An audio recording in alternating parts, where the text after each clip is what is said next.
Hello my dear friends, welcome to equip classes. तो आज के सेशन में दोस्तों हम लोग मॉडर्न हिस्ट्री को कवर करेंगे और इसका टॉपिक जो है वो अराइवल ऑफ यूरोपियन है। देखो ये क्लास नंबर जो है मॉडर्न हिस्ट्री का क्लास नंबर दोस्तों ये फर्स्ट है।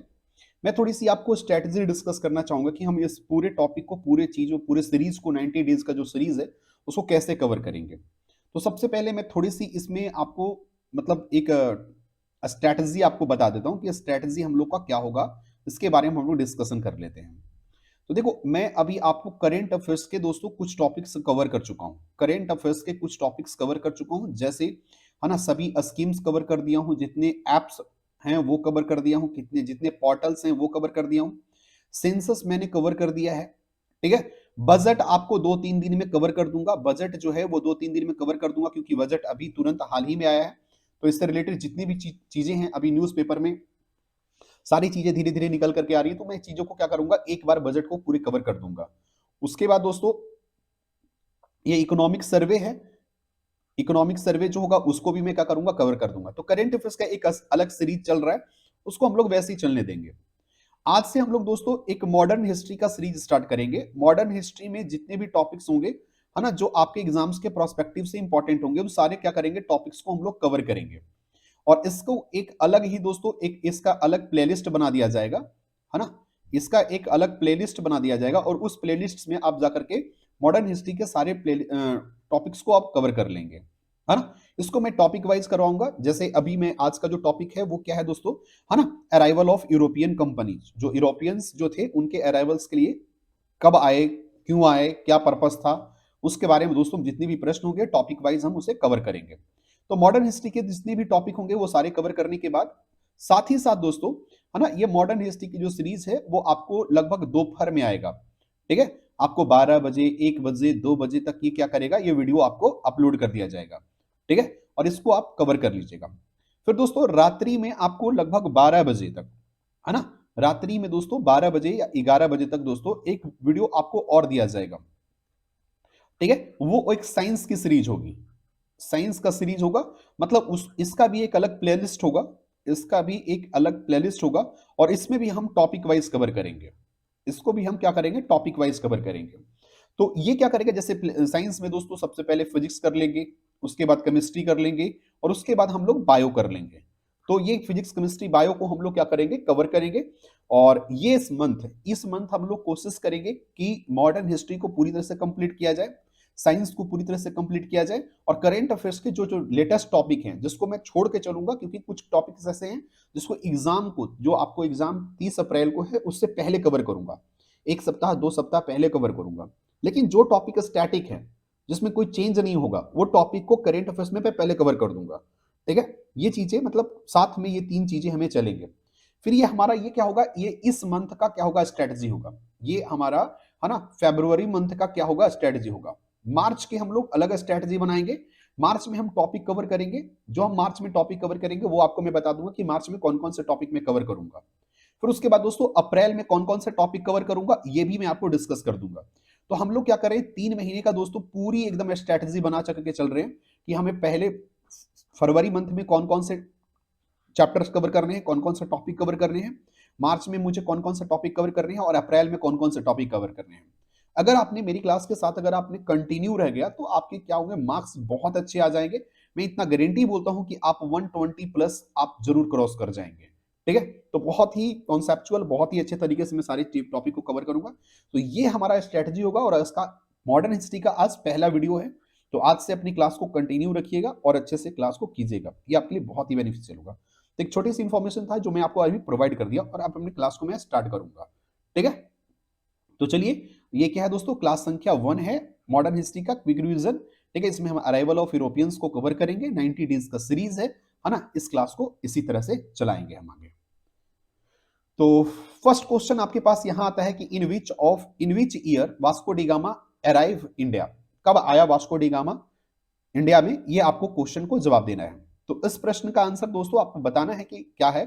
आप लोग कमेंट बॉक्स में प्रश्न का आंसर ABCD करके दीजिएगा। ठीक है। ABCD ऐसे करके आप आंसर करते रहिएगा। तो इस प्रश्न का आंसर होगा 1498 ईस्वी में, 1498 ईस्वी में वास्को डी गामा जो कि अमेरिका के खोज के लिए निकला था, और वो कहां पहुंचा दोस्तों? इंडिया पहुंचा। कब? 1498 ईस्वी में। इससे रिलेटेड कोई और भी अगर इंफॉर्मेशन की बात करें तो जैमोरिन नाम का एक राजा था। जैमोरिन नाम का एक क्या दोस्तों?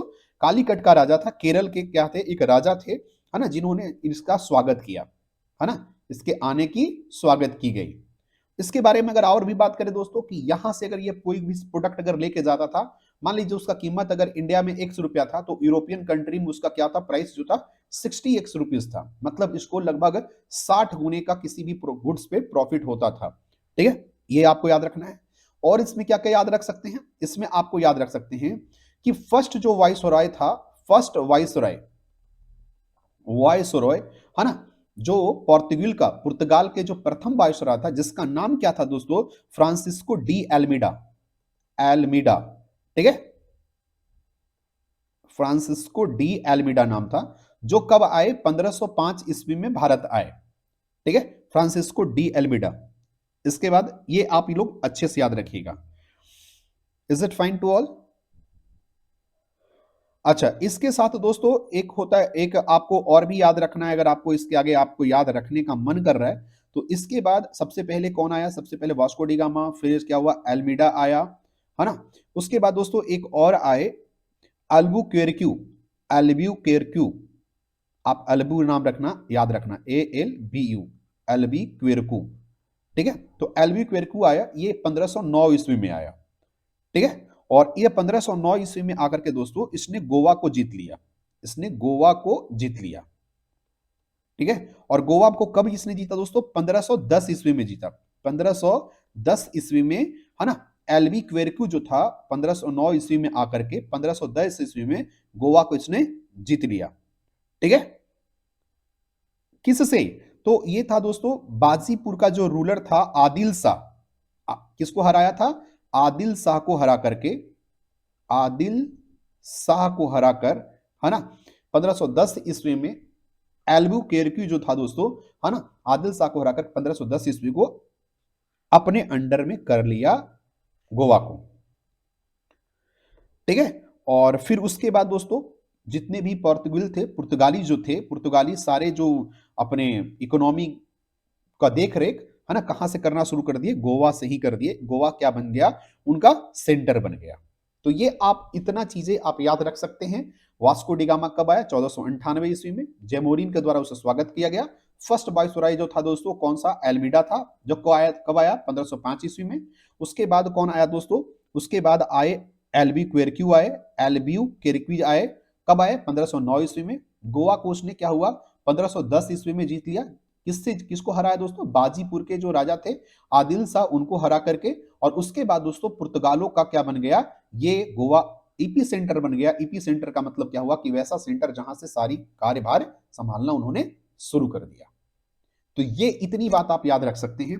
Where did Vasco da Gama came to India? कहां आए? तो इसका आंसर शायद आपको पता चल गया, कालीकट आए, है ना। कालीकट कहां है दोस्तों? केरल है, केरला में। और आशा अंतरीप, आशा अंतरीप रास्ता के साथ, आशा अंतरीप जो रूट था, उस रूट को फॉलो करके दोस्तों ये क्या आए थे, है ना, आशा अंतरीप रास्ता को फॉलो करके वास्को डी गामा भारत 1498 ईस्वी में आए थे। इतना अगर आप याद रखेंगे तो आपके साथ सारे पॉइंट्स यहां पे कवर हो जाएंगे। आगे चलिए दोस्तों, who was the first Portuguese viceroy in India? देखो पोर्टुगीज वाइसरॉय की बात कर रहे हैं। अब अगर आपको ये पूरी तरह से पता है, मैंने आपको अभी तुरंत बताया था कि इसका आंसर क्या होगा, तो शायद इसका आंसर क्या होगा अब आप अच्छे से कर पाएंगे, है ना। फ्रांसिस्को डी एल्मीडा, जो कब आए थे? 1505 ईस्वी में आए थे। ये अच्छे से आपको याद रहेगा। आगे चलिए दोस्तों, who among the following had welcomed Vasco da Gama at Calicut? Calicut में दोस्तों वास्को डी गामा को स्वागत किसके द्वारा किया गया? तो जैमोरिन के द्वारा किया गया था। इसका भी आपको मैंने फर्स्ट क्वेश्चन के सॉल्यूशन करते टाइम आपको इसका आंसर कर चुका हूं। ठीक है, आगे चलिएगा। देखो पूरी चीजें मैं कवर करके चलूंगा, ऐसा नहीं कि कोई पॉइंट को छोड़ के चलूंगा। अच्छे तरीके से जो भी चीजें जो डिस्कस करने वाली बातें होंगी मैं डिस्कस करके चलूंगा। Who was the real founder of Portuguese power in India? अब आपको बताना है दोस्तों कि पोर्टुगीज के रियल पावर को एस्टेब्लिश करने वाला बंदा का क्या नाम था, आपको इसके बारे में बताना है। अब बताइए मैंने आपको बता दिया है, फर्स्ट क्वेश्चन के आंसर में ही आपको बताया है कि ये किसका आंसर क्या होगा। ठीक है, तो आपको पता चल रहा होगा दोस्तों कि एल्बी क्वेरक्यू जो था दोस्तों, ये कब आया? 1509 ईस्वी में आया। और 1510 ईस्वी में दोस्तों उसने गोवा को अपने क्या कर लिया? कब्जा में, अपने अधीन में कर लिया, है ना। किसको हरा करके? बाजीपुर के शासक को हरा करके। ठीक है, बाजीपुर के जो शासक थे उनको हरा करके इसने क्या कर दिया? और जिनका नाम क्या था? आदिल शाह। आदिल शाह को हरा करके, है ना, गोवा को अपने कब्जा में कर लिया। और ये इसका क्या बन गया? पोर्टुगीज का सेंटर बन गया, जहां से वो सारे क्या कर रहे थे? सारे बिजनेस को परफॉर्म कर रहे थे। तो ये क्या बन गया? इसका मतलब इसका आंसर जो होगा B is your correct answer. तो इस तरह से आप अगर याद रखेंगे तो आपके हर प्रश्न का आंसर बहुत अच्छे से याद रहेगा। आगे चलते हैं दोस्तों।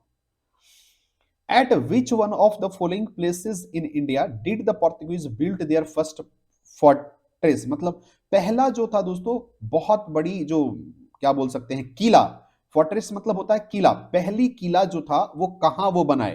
पोर्टुगीज जब भारत आए, है ना, तो पहली किला वो कहां बनाए? ठीक है, आपको इस प्रश्न का देना है आंसर। अजीदेव में बनाए, कन्नौर में बनाए, कोचीन में बनाए या गोवा में बनाए? इस प्रश्न का आपको आंसर करना है।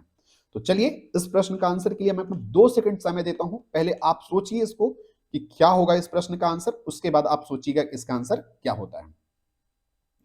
चलिए, अगर आप कर सकते हैं तो अच्छी करके देखिए।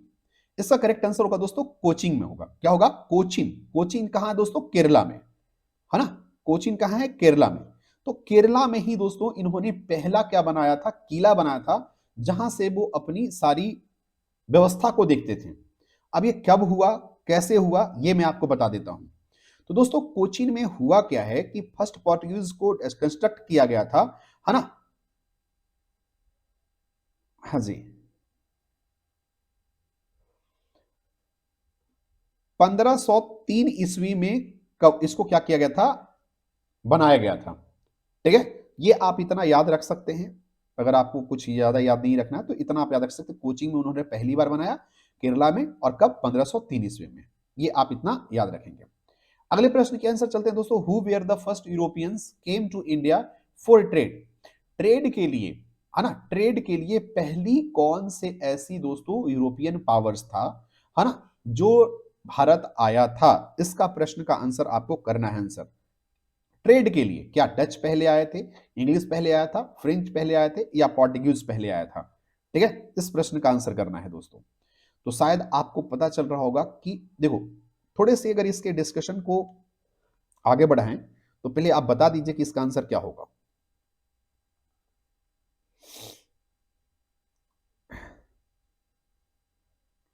2 सेकंड ऑलवेज मैं टाइम दूंगा। चलिए, तो इस प्रश्न का आंसर क्या होगा? पोर्टुगीज। पोर्टुगीज दोस्तों 1498 ईस्वी में सबसे प्रथम बार क्या आए थे? ट्रेड के लिए, है ना।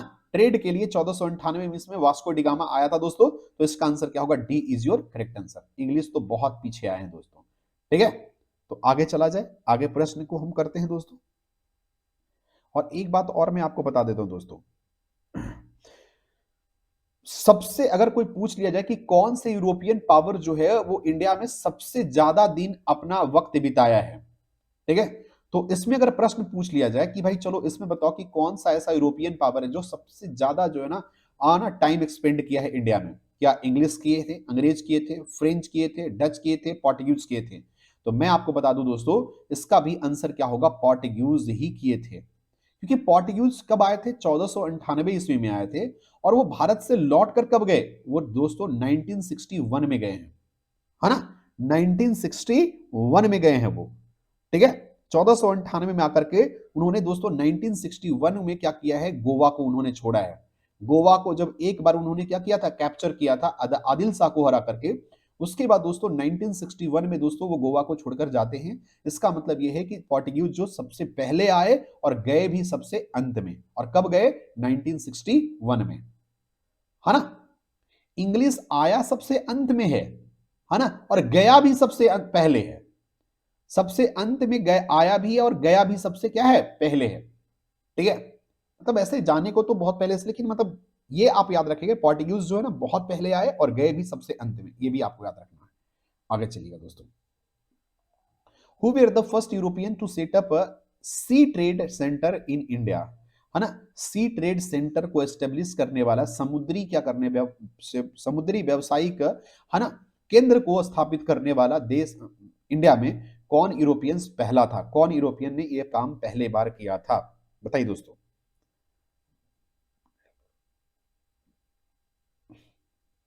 जरा सोच के देखिए कौन पहली बार आया होगा।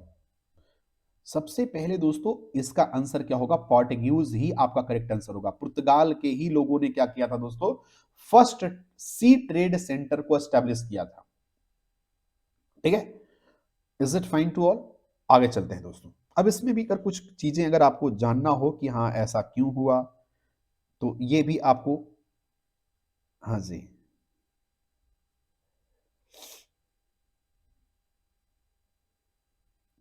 अच्छा ये बताओ, एक प्रश्न मैं आप सभी से पूछता हूं, ठीक है। फ्रांसिस्को डी एल्मीडा जो थे, है ना, वो कब आए, 1505 में। और इन्होंने दमन एंड दीव का नाम सुने हो दोस्तों, इन्होंने दीव को, है ना, इन्होंने दीव पर पूरा कब्जा जमा लिया था। दमन दीव पर नहीं, सिर्फ दीव पर इन्होंने पूरा कब्जा जमा लिया था। और एलबी क्वेरक्यू कब आया था दोस्तों, एलबी क्वेरक्यू जो था वो आए थे 1509 में, और इन्होंने गोवा पे पूरा कब्जा जमा लिया था। तो ये एक छोटा सा पॉइंट ना आप लोग याद रखिएगा। देखो कभी कभी ना पॉइंट्स जो है ना, वो चीजें ना दिमाग से, अगर जिसमें क्वेश्चन करवाते रहता हूं, अगर वो याद आता है तो मैं उसको बता दिया करूंगा। ठीक है, तो फ्रांसिस्को डी एल्मीडा जो थे, फ्रांसिस्को डी एल्मीडा 1505 में आए और दमन एंड दीव के दीव वाले पॉइंट को उन्होंने पूरा अपने कब्जा में कर लिया था, है ना। और एलबी क्वेरकी जो दोस्तों 1509 ईस्वी में, जो गोवा को उन्होंने पूरी तरह से अपने कब्जे में कर लिया था। ये बात आपको याद रखनी चाहिए। ठीक है, आगे चलते हैं दोस्तों, अगले प्रश्न की ओर चलते हैं। Among the following factories in Bengal, the one established by the Portuguese was, मैंने कहा है पुर्तगालों के द्वारा एस्टेब्लिश किए जाने वाला प्रथम बंगाल में जो फैक्ट्री था वो कहां था। हुगली में था, है ना, श्री रामपुर में था, या बंदेल में था। आपको ये इस प्रश्न का आंसर देना है दोस्तों, या चिंसुरा में था। बी ऑप्शन नहीं है तो इसका बी ऑप्शन क्या है, चिंसुरा। चिंसुरा, इस प्रश्न का आंसर आप लोग कर लीजिए। तो मैं आपको बता दूं दोस्तों,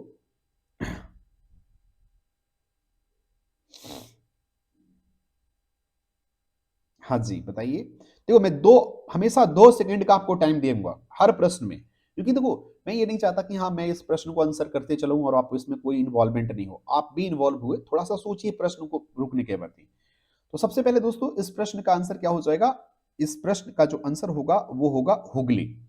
ठीक है, हुगली में दोस्तों इन्होंने क्या किया था, उन्होंने हुगली में प्रथम जो था फैक्ट्री एस्टेब्लिश किए थे। पोर्टुगीज था ना, जो उनको परमिशन मिला कि भाई सबसे पहले कहां हम लोग क्या करेंगे, एस्टेब्लिश करेंगे फैक्ट्री। तो उनको मिला दोस्तों सतगांव और चटगांव में, दोस्तों सतगांव, सतगांव में और चटगांव में। ठीक है, इनको मिला दोस्तों परमिशन की यहां पे आप बना सकते हैं। ठीक है, बंगाल के जो राजा थे, है ना, उनके द्वारा, जिनका नाम क्या था दोस्तों, है ना, मोहम्मद शाह। मोहम्मद शाह, मोहम्मद शाह के द्वारा इनको परमिशन मिला कि आप सतगांव और छठगांव में क्या कर सकते हैं, आप फैक्ट्री एस्टेब्लिश कर सकते हैं। तो उसके बाद क्या हुआ, उसी छठगांव को बाद में दोस्तों, है ना, पूरा एक बड़े पॉट के रूप में, जो पॉट पॉट होता है ना, पॉट, ठीक है, के रूप में एस्टेब्लिश किया गया। किसके द्वारा, पोर्टुगीज के द्वारा, पोर्टुगीज के द्वारा। ठीक है, और तो फिर इसको आप याद रख सकते हैं। और इसी को बाद में दोस्तों, और ये कहां एस्टेब्लिश किया गया था, ये छठगांव और सतगांव जो है ना, हुगली नदी पे था, है ना, कहां था, ये हुगली में था। तो यहीं पे इनका क्या है दोस्तों, फैक्ट्री एस्टेब्लिश हुआ था। जो जगह का नाम था वो सतगांव और छठगांव था, और ये कहां था दोस्तों, ये हुगली में था। इसीलिए इस प्रश्न का आंसर क्या होगा, Hooghly is your correct answer. ठीक है, और किसके द्वारा दोस्तों ये जो आदेश दिया गया था वो किसके द्वारा, तो मोहम्मद शाह के दोस्तों, है ना, गयासुद्दीन मोहम्मद शाह तुगलक, गयासुद्दीन, गयासुद्दीन मोहम्मद शाह के द्वारा दोस्तों ये क्या दिया गया था, तुगलक नहीं, गयासुद्दीन तुगलक नहीं, गयासुद्दीन मोहम्मद शाह, के द्वारा दिया गया था, ये कि आप यहां पे बना सकते हैं। अगले प्रश्न की ओर चलेंगे। With the reference of Pondicherry, है ना, जो आज पुंडीचेरी है, उसको पुंडीचेरी के रूप में कंसीडर करते हैं। कंसीडर द फॉलोइंग स्टेटमेंट, आपको स्टेटमेंट कंसीडर करना है। यहां पे 3 स्टेटमेंट हमने दिया है, 1 स्टेटमेंट, 2 स्टेटमेंट और 3 स्टेटमेंट। आपको बताना है कि विच of the statement given above is या आर करेक्ट। आपको कौन सा स्टेटमेंट जो लगता है दोस्तों, है ना, पोर्तुगीज सॉरी पौंडीचेरी के रेफरेंस में, ये क्या आपको लगता है कि ये सही है? ठीक है, तो आप प्लीज आप इस प्रश्न का आंसर बताइए। इसका आंसर आपको 2 सेकंड नहीं बल्कि 5 सेकंड आपको इसके लिए मैं टाइम देता हूं। ठीक है, तो आप एकदम टाइम लेकर के, एकदम वीडियो को जब आप देख रहे होंगे ना, तो आप आराम से सोचिए, उसके बाद आप आंसर कीजिए। कोई जल्दीबाजी में नहीं करना है।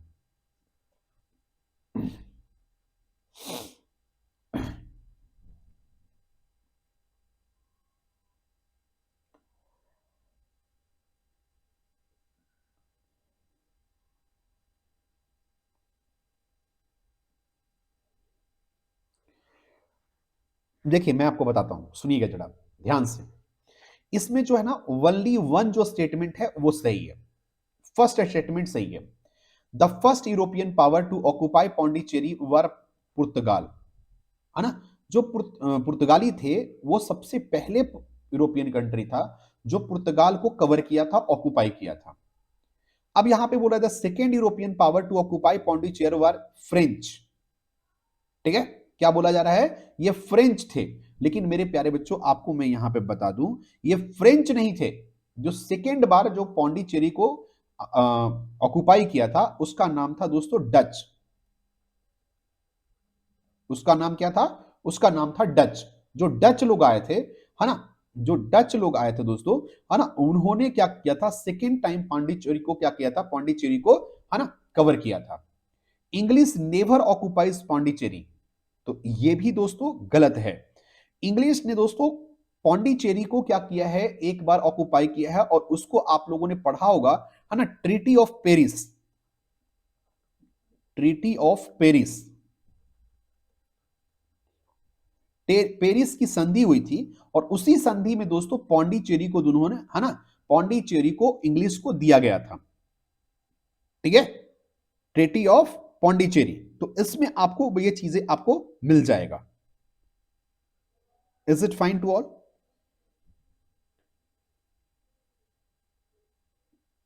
हाँ जी। अब ये प्रश्न एक पूछेगा सर, सबसे पहले ट्रीटी ऑफ पेरिस जो है ना, वो कहां था, हुआ था? ये तो सबसे पहले आपको बता दो कि ये फ्रांस में हुआ था।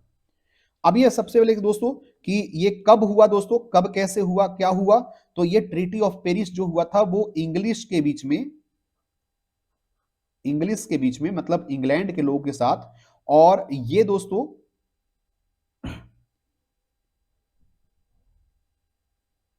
अदर यूरोपियन जो पावर थे, है ना, डच के साथ हुआ था। और ये कब हुआ था दोस्तों? तो 1793 में हुआ था। और इस ट्रीटी ऑफ पेरिस के दोस्तों, ट्रीटी ऑफ पेरिस में ही दोस्तों, है ना, इंग्लैंड को सौंप दिया गया, किसको? पौंडीचेरी को। तो पहली बार जो पौंडीचेरी को कवर किया, किसने कवर किया? पुर्तगालों ने। दूसरी बार किसने कवर किया दोस्तों?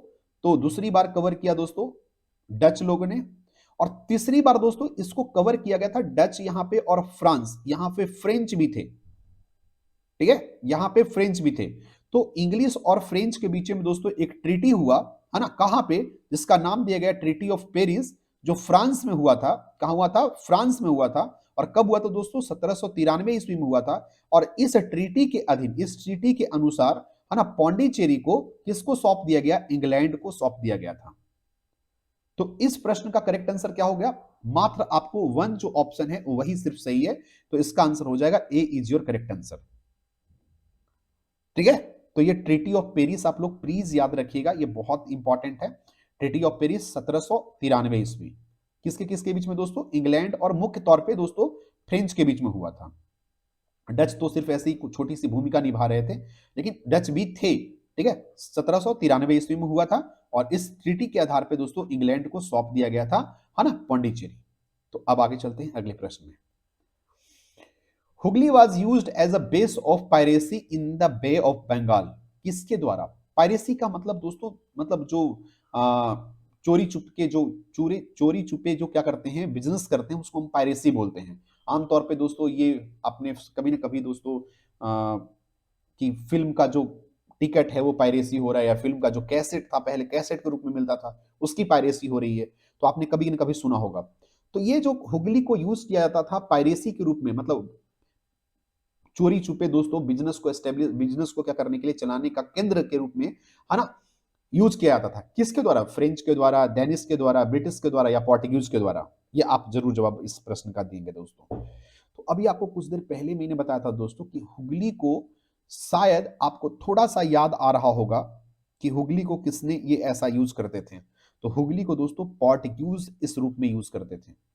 क्योंकि अभी कुछ देर पहले मैंने प्रश्न किया था दोस्तों कि पोर्टुगीज के लिए दोस्तों वो पहला जो है ना, पहला जो क्या बनाए थे, फैक्ट्री जो एस्टेब्लिश किए थे, वो कहां दोस्तों, ये यही एस्टेब्लिश किए थे।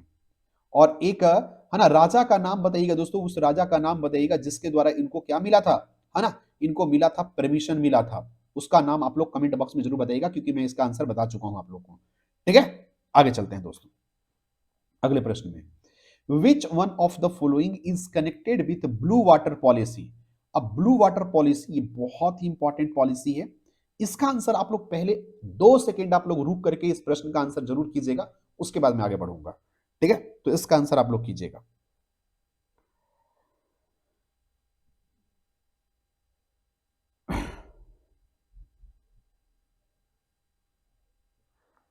ये बहुत अच्छी पॉलिसी थी दोस्तों जब ये, और मैं थोड़ा सा हिंट कर देता हूं, ये बात है दोस्तों 1505 से लेकर के 1509 तक की, ये थोड़ी सी मतलब इसी एरिया को कवर करते हुए इस पॉलिसी के बारे में बात किया गया था। तो अब आप सोच के देखिए दोस्तों, ये बात की जा रही है किसके बारे में? ये ब्लू वाटर पॉलिसी जो है वो कनेक्टेड है किसके साथ? ये दोस्तों पोर्टुगीज के साथ कनेक्टेड है, ये पुर्तगाल के लोगों के साथ ये कनेक्टेड है। अब आपको पुर्तगाल के लोगों के साथ अगर कनेक्टेड है, तो अब आप सोचिए कि इस प्रश्न का आंसर क्या होगा। तो इसका जो करेक्ट आंसर होगा दोस्तों, फ्रांसिस्को डी एल्मीडा। इन्होंने दोस्तों ब्लू वाटर पॉलिसी लेकर के आया था। अब ये ब्लू वाटर पॉलिसी था क्या दोस्तों, कि ये जो अरेबियन सी था, अगर आप इंडिया के अगर आप मैप को देखेंगे, सॉरी, इंडिया का अगर आप मैप को अगर आप देखते हैं दोस्तों, ठीक है, तो आप इस तरह से आप देखेंगे इंडिया का मैप, तो इसमें आपको एक चीज नजर आएगा कि इधर आपका क्या है दोस्तों, ये आपका, ठीक है, ये आपका दोस्तों अरेबियन सी हो गया, और यहां पे आपका क्या होगा दोस्तों, इंडियन सी हो गया। तो इन्होंने ब्लू वाटर पॉलिसी में ये कहा कि भाई ये अरेबियन सी में और इंडियन सी में ये ट्रेड करने का जो हक है किसी यूरोपियन का, तो वो सिर्फ और सिर्फ किसका हक है? वो पोर्टुगीज का हक है ना। अगर कोई भी व्यक्ति, कोई भी यूरोपियन कंट्री, या कोई भी, अगर कोई क्या करता है इस माध्यम को फॉलो करके, अगर कोई ट्रेड क्या करता है, ट्रेड का आवागमन करता है, तो ऐसी परिस्थिति में आपको क्या करना पड़ेगा? फ्रांसिस्को डी एल्मीडा से आपको परमिशन लेना पड़ेगा, अर्थात पोर्टुगीज से आपको परमिशन लेना पड़ेगा, और तब उसके बाद क्या करेंगे, आप इसमें अपनी बिजनेस एस्टेब्लिश कर सकते हैं। तो यही था ब्लू, और क्या दोस्तों, यही था, है ना, ब्लू वाटर पॉलिसी, जो 1505 1509 ये इन्होंने क्या कहा, फ्रांसिस्को डी एल्मीडा के द्वारा ही लेकर आया गया था, और इसके लिए ये सारी चीजें पॉलिसी में कही गई थी, मेंशन की गई थी।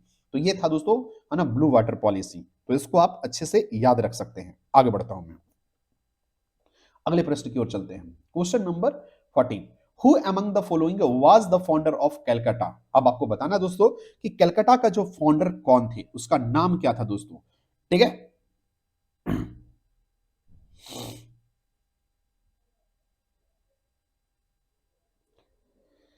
देखो ये बहुत अच्छा प्रश्न है, और इस प्रश्न का आंसर क्या होगा दोस्तों? इसका आंसर होगा जॉब चार्नोक। जॉब चार्नोक ने दोस्तों, है ना, कलकत्ता को फाउंडेड किया था। फाउंडर जो यही थे दोस्तों, ठीक है, मुख्य तौर पे। तो ये एक्चुअली थे कौन दोस्तों? तो कासिम बाजार जो फैक्ट्री के चीफ थे, कासिम बाजार फैक्ट्री के, कासिम बाजार, कासिम बाजार फैक्ट्री के क्या थे दोस्तों? चीफ थे। ठीक है, और इनके द्वारा ही दोस्तों क्या किया गया था, जॉब चार्नोक जिसका नाम था, जिसके द्वारा दोस्तों कलकत्ता को फाउंड किया गया था, उसको एस्टेब्लिश किया गया था। ठीक है, आगे चलिएगा दोस्तों। और ये इंग्लिश कॉलोनी के रूप में बोला जा रहा है। अगले चलिएगा दोस्तों, question number 16। With the reference of to with the reference to the entry of European power, कह रहा है कि यूरोपियन पावर को इंडिया में इंटर होते ही which of the following statement, मतलब कह रहा है कि दोस्तों यूरोपियन पावर जो इंडिया में आया उसके रिलेटिव में कौन सा जो है स्टेटमेंट जो है वो सही है। ठीक है, द पोर्तुगीज कैप्चर गोवा, यहां पे ये हटा दीजिए। ठीक है, यहां पे लिखा हुआ है दोस्तों, जो पोर्तुगीज है वो गोवा को कैप्चर किए, वो कब कैप्चर किए इसके बारे में आपको बताना है।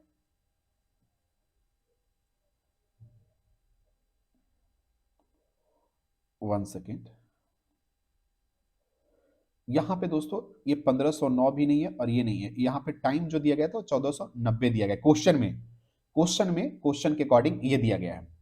उसके बाद है दोस्तों, इसमें दिया गया है कि east English opened their first factory in south India at Masulipatnam, Masulipatnam में, है ना, अंग्रेजों ने प्रथम क्या किया था, फैक्ट्री स्टेब्लिश किया था। In eastern India English company open it's first factory इन उड़ीसा, है ना, इन 1633 under the leadership of duplex, है ना, द फ्रेंच ऑक्युपाइड मद्रास इन, है ना, 1746। तो इसके संदर्भ में आपको चार ऑप्शंस दिए गए हैं, यहां पे ये दोनों टाइम नहीं है, यहां पे जो टाइम दिया गया था वो 1490 है। तो यहां पे चार स्टेटमेंट दिया गया है। अब देखो चार स्टेटमेंट में देखो, अब सबसे पहला स्टेटमेंट तो आप छान लो सर कि पहले गोवा को कैप्चर किसने किया था, पोर्टुगीज ने किया था, और किसके द्वारा किया गया था, तो पोर्टुगीज को कवर किया गया, पोर्टुगीज के द्वारा 1510 ईस्वी में इसको कैप्चर किया गया था। अब इस राज किसके द्वारा किया गया था, इसका नाम तो दोस्तों आप ही लिखेंगे, आप कमेंट बॉक्स में जरूर बताएंगे इसका नाम कि कौन सा व्यक्ति के द्वारा, कौन सा पोर्टुगीज के द्वारा, और वो कितना नंबर पे आया था, मतलब कब वो आया था, और वो कौन सा वाइसराय था, कितने, मतलब पहला वाइसराय था, दूसरा वाइसराय था, तीसरा वाइसराय था, ये आपको बताना है। अच्छा, उसके बाद दोस्तों आपको सेकंड प्रश्न में आपको देखना है कि ये क्या सही है या गलत है। ठीक है,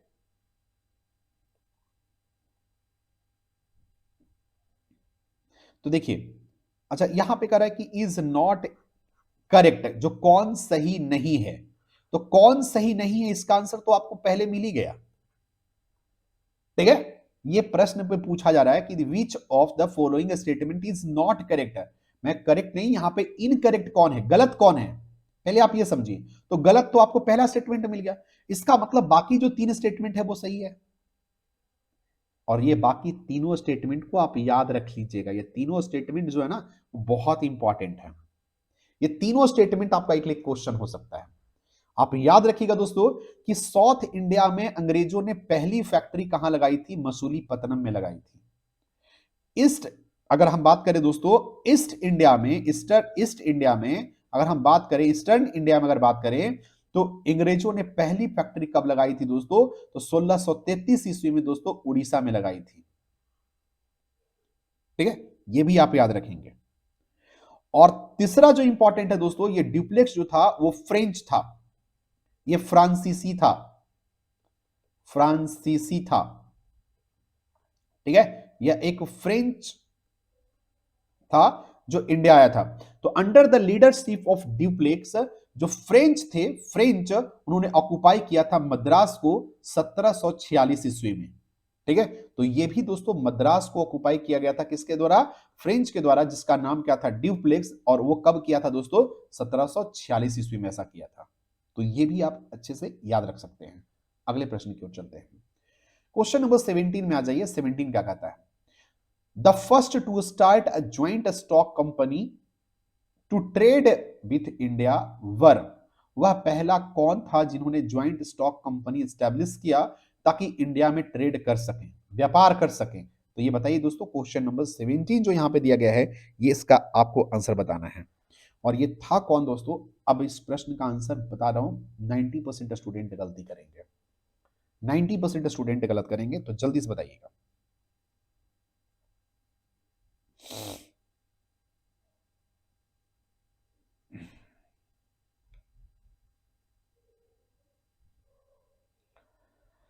चलिए तो बताइए जल्दी से फटाफट आप सभी इस प्रश्न का आंसर। तो मैं इस प्रश्न का आंसर बताता हूं, पोर्टुगीज भी नहीं होगा, फ्रेंच भी नहीं होगा और डेनिश भी नहीं होंगे, ये होंगे डच। कौन होंगे? डच। अब इसके बारे में थोड़ा अच्छे से इंफॉर्मेशन आप लोग हासिल कर लो। तो दोस्तों डच जो थे वो पहले व्यक्ति थे जिन्होंने स्टॉक ज्वाइंट स्टॉक कंपनी को एस्टेब्लिश किया था इंडिया में, क्या करने के लिए, है ना, इंडिया में ट्रेड करने के लिए। कब? 17वीं सेंचुरी में, 17th सेंचुरी में। और कुछ इसके जाने दोस्तों, तो यहां पे आपको एक छोटी सी इंफॉर्मेशन बता देता हूं, है ना। इसमें देखो एक बात बताता हूं, हॉलैंड जो था ना, हॉलैंड, हॉलैंड आप याद रखिएगा, मैं इसके लिए थोड़ा सा बता रहा हूं कि हॉलैंड एक कंट्री था जो ज्यादा पावरफुल नहीं था। तो उन्होंने सोचा ना कि मैं क्या करूंगा कि मैं ज्यादा पावरफुल नहीं हूं, तो मैं अलग अलग कंट्री में क्या करूंगा कि मैं माइक्रो लेवल पे, नॉट मैक्रो, मैक्रो मतलब होता है बड़ा लेवल पे, है ना, माइक्रो लेवल पे क्या करूंगा, कंपनी एस्टेब्लिश करूंगा। क्या करूंगा? माइक्रो लेवल पे कंपनी को एस्टेब्लिश करूंगा।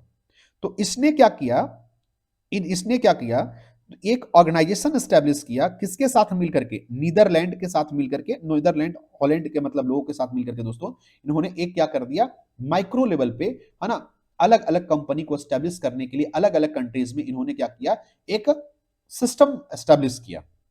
ठीक है। और ये ऐसा तब हुआ, ये कब हुआ दोस्तों, लगभग ये 1602 ईस्वी में ये चीज हुआ था। ठीक है। और इसके तहत इन्होंने लगभग, है ना, 6 लाख मतलब आप कह सकते हो लगभग 65 लाख रुपया दोस्तों इन्होंने क्या किया था, इसमें इन्वेस्ट किया था। 65 लाख, शायद अगर मैं सही हूं तो, है ना, एक बार आप इस चीज को चेक कर लीजिएगा क्योंकि थोड़ी थोड़ी चीजें मुझे याद आ रही हैं।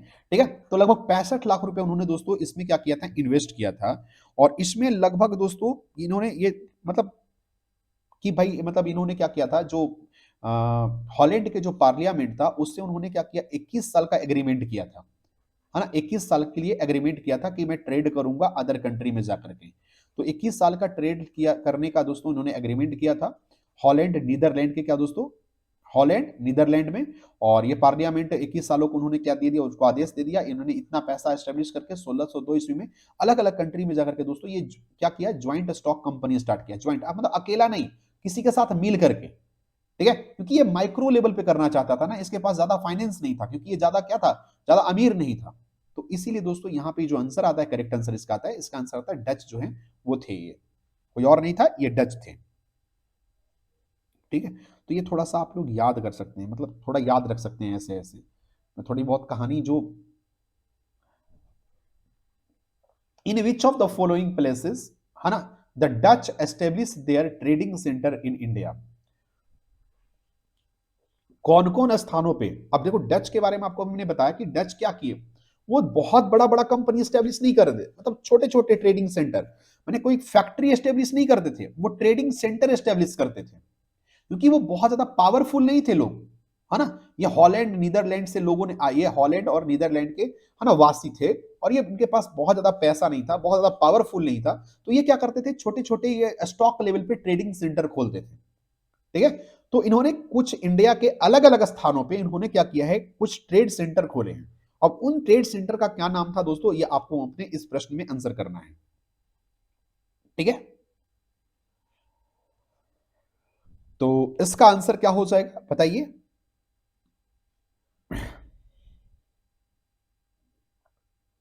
इसका आंसर होगा दोस्तों ऑल ऑफ देम, सभी, जितना है सभी में इन्होंने क्या किया है ना, इन्होंने ट्रेड सेंटर डाला है। अब इसकी मैं बात करूं दोस्तों, मैं थोड़ा सा आपको इंफॉर्मेशन इसमें आपको दे देता हूं।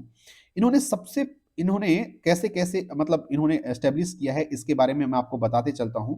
तो सबसे पहले इन्होंने दोस्तों, है ना, मछलीपत्तनम में, है ना, सबसे पहले मछलीपत्तनम में दोस्तों 1605 ईस्वी में इन्होंने ऐसा किया।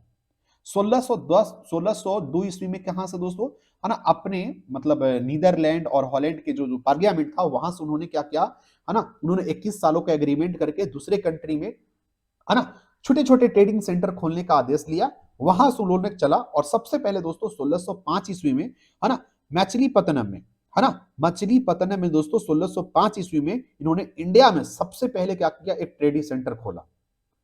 ठीक है। और उसके बाद तो भाई उन्होंने मतलब कतार लगा दिया, है ना। फिर आपको सूरत में उन्होंने एस्टेब्लिश किया, सूरत में उन्होंने एस्टेब्लिश किया 1616 ईस्वी में, ठीक है। उसके बाद दोस्तों आपको अहमदाबाद में, अहमदाबाद में, ठीक है, 1619 में उन्होंने क्या कर दिया, अपना ट्रेडिंग सेंटर डाल दिया, है ना। उसके बाद आगरा में दोस्तों, आगरा में 1619 में उन्होंने डाल दिया। उसके बाद दोस्तों 1619 ईस्वी में दोस्तों, है ना, बारूक में भी दोस्तों, बारूक में भी दोस्तों उन्होंने क्या कर दिया 1619 में ही, है ना, उन्होंने अपना ट्रेडिंग सेंटर डाल दिया इंडिया में। उसी तरह से उन्होंने लास्ट जो ट्रेडिंग सेंटर जो डाला है इंडिया में, जिसका नाम था दोस्तों नागापतिनम, है ना। स्टार्ट कहां से किया था दोस्तों, मैचिलीपत्तनम, है ना। स्टार्ट कहां कैसे किया था दोस्तों, है ना, मैचिलीपत्तनम 1605 ईस्वी में। और एंड कहां किया है दोस्तों, नागापत्तनम, एम एन, याद कैसे रखेंगे, एम पहले उसके बाद एन, तो एम एन, ठीक है। तो उन्होंने नागापत्तनम में क्या किया है, उन्होंने सबसे लास्ट में दोस्तों ट्रेडिंग सेंटर डाला है, और जिसका क्या है 1658 ईस्वी में उन्होंने लास्ट ट्रेडिंग सेंटर डाला था। और आए कितना साल के लिए थे, आए थे 21 साल के, क्या करने के लिए, लेकर के परमिशन लेकर के। अब आप सोचिए दोस्तों 1602 ईस्वी में आकर के 1658 तक ये रहे, तो शायद 21 साल से बहुत ज्यादा हो गया था, ठीक है। 21 साल की परमिशन लेकर के अपने पार्लियामेंट से आए थे, और उसके बाद देख ली कि क्या है यहाँ पे हालत। तो सभी जगह उन्होंने दोस्तों, है ना, नागापतिनम में उन्होंने सबसे पहले, सबसे लास्ट में नागापतिनम में स्टार्ट, नागापतिनम में सबसे अंत में किया 1658 में। और स्टार्ट कहां से किया था दोस्तों, मछलीपत्तनम में 1605 से, ठीक है। तो सभी है, चिनूरा भी है, सूरत भी है, बारूक भी है, आगरा भी है ना, कोचीन भी है, अहमदाबाद भी है, पटना में भी स्टार्ट किया। ये पटना वाला तो आप याद ही रखिएगा, पटना में तो आप याद ही रखिए, पटना में दोस्तों 1638 में किया था, ठीक है। पटना में कब किया था, 1638 में, 1638 में। तो अगर आपसे कभी पूछ दिया जाए कि डच ने क्या कभी बिहार में, डच में क्या कभी बिहार में कोई अपना ट्रेडिंग सेंटर डाला था, तो हाँ, पटना में डाला था। और वो कब दोस्तों, 1638 ईस्वी में डाला था। तो इसमें इतने सारी इंफॉर्मेशन आपको मैंने दिया है, ये आप याद कर सकते हैं, तो जरूर याद कीजिएगा। क्वेश्चन नंबर 19 में आ जाइए। 19 क्या कहता है, 19 कहता है कि which one of the following is correct statement, कौन सा स्टेटमेंट जो है वो यहां पे आपको लगता है कि सही है। करेक्ट बताना है, इनकरेक्ट नहीं बताना है। ये क्वेश्चन पूछा गया था आईएएस 2005 में, क्वेश्चन पूछा गया था, ठीक है। तो पहले आप पढ़िए, पढ़ने के बाद आप सोचिएगा कि इस प्रश्न का आंसर क्या होता है, ठीक है। तो इस प्रश्न का आंसर होगा दोस्तों, मैं आपको बता देता हूं, करा कि the modern Kochi was a Dutch colony till India's independence. अरे कोची तो है ही नहीं दोस्त, आया ही नहीं, तो ये तो पक्का है कि भैया ये इंडिपेंडेंस तक की तो कोई बात ही नहीं की गई, ये तो पहले ही गलत हो गया, ठीक है। अब आगे चलते हैं। द डच जो थे डिफ्टेड किए, हरा दिए किनको, पोर्टुगीज को, and built fort Williams in modern Kochi, ठीक है। तो ये डच जो थे ना, वो उन्होंने कोची में तो क्या किया था, एस्टेब्लिश तो किया था, लेकिन वो टिल इंडिपेंडेंस तक नहीं गया, ठीक है। डच को तो मार के भगा दिया गया पहले ही, इंग्लैंड जब आया, इंग्लैंड तो पहले ही मार के भगा दिया, सीन में ही नहीं था, ठीक है। आप हिस्ट्री अगर पढ़ेंगे ना, तो डच को तो पहले ही भाग गए कि भाई भागो यहां से, यहां तो पूरी तरह से एस्टेब्लिश किसका पावर हो गया है ना, ये यूरोपियन ब्रिटिश का हो गया है। तो डच को तो पहले ही मार के भगा दिया गया, ठीक है। तो यहां पे तो टिके ही नहीं, तो इंडिपेंडेंस तक का तो बात ही नहीं, इंडिपेंडेंस तक तो दो ही टिक पाए, है ना। एक थोड़े बहुत पोर्टुगीज जो अपनी गोवा में जो अधिपत्य जमा करके रखे थे वो रह गए, ठीक है। और ब्रिटिश तो थे ही, ब्रिटिश तो थे ही, कुछ फ्रेंच, जो कुछ फ्रांसीसी भी थे दोस्तों, है ना। तो अब पूरी तरह से दोस्तों डच तो पहले ही भाग गए थे, क्योंकि इनके पास तो ये ट्रेडिंग सेंटर खोलने के लिए आए थे।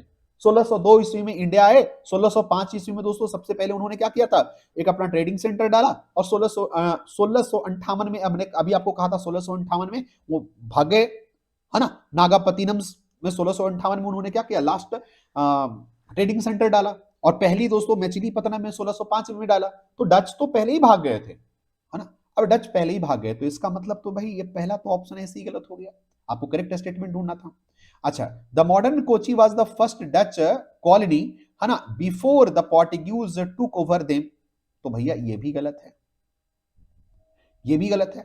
The Dutch defeated the Portuguese and bill, है ना built Williams, built fort Williams, fort Williams किसके द्वारा बनाया गया था दोस्तों? फोर्ट विलियम्स डचों के द्वारा बनाया गया था, ठीक है, किसको हरा करके? पोर्टुगीज को हरा करके। कब? तो कहां दोस्तों? तो इन मॉडर्न कोची में। तो ये आपका करेक्ट आंसर है, मात्र दोस्तों B is your correct answer. और ये कब हुआ था दोस्तों? तो ये हुआ था घटना 1663 ईस्वी में, ठीक है, ये घटना कब घटी है? तो 63 ईस्वी में।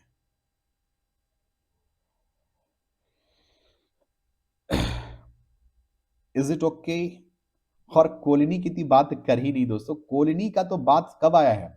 ये ब्रिटिश लोग लेकर के आए हैं कॉलोनी की बात, ठीक है, ब्रिटिश कॉलोनी की बात होती थी, आपने पढ़ा होगा। और ब्रिटिश पता है 1814 ईस्वी में दोस्तों, 1814 ईस्वी में इसे अपना कॉलोनी बनाया था, ठीक है। तो कोची को इंक्लूड किया गया था ब्रिटिश कॉलोनी में, है ना, जो ब्रिटिश जो इंपायर था उसमें एस्टेब्लिश इंक्लूड किया गया था कब? 1814 ईस्वी में। तो भाई पूरा सीन से ही नहीं, डच था ही नहीं, डच तो पहले ही भाग गया, है ना। और डी की बात करें दोस्तों, the modern Kochi never become a part of British colony, तो ये भी गलत है दोस्तों। हाँ, उसके कॉलोनी का हिस्सा रहा है, और वो हिस्सा कब बना है? 1814 ईस्वी में दोस्तों, है ना। ब्रिटिश कॉलोनी में क्या किया गया था, है ना, कोची को अपने अंदर मिला गया दिया गया था। तो आपका आंसर डी भी गलत हो गया। तो आंसर क्या है सही दोस्तों? आपका B is your correct statement. आगे चलिएगा। अगला क्वेश्चन है दोस्तों कि the secret of success of east India company in India was, करा क्या, जो सफलता का जो मुख्य कारण क्या था दोस्तों, है ना, ईस्ट इंडिया कंपनी को जो यहां इंडिया में आकर के इतना ज्यादा इन्फ्लोरिश कर गया, इतना ज्यादा डेवलप कर गया? क्या हमारे देश में नेशनलिज्म की कमी थी, अब्सेंस ऑफ नेशनलिज्म था, है ना?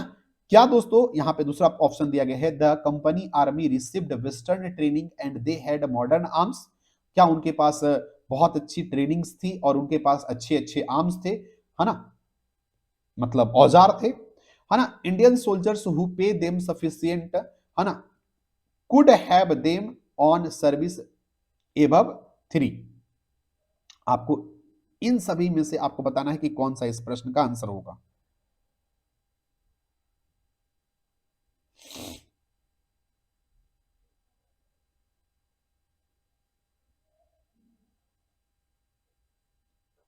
ये एबव 3 हटा दो यहां से।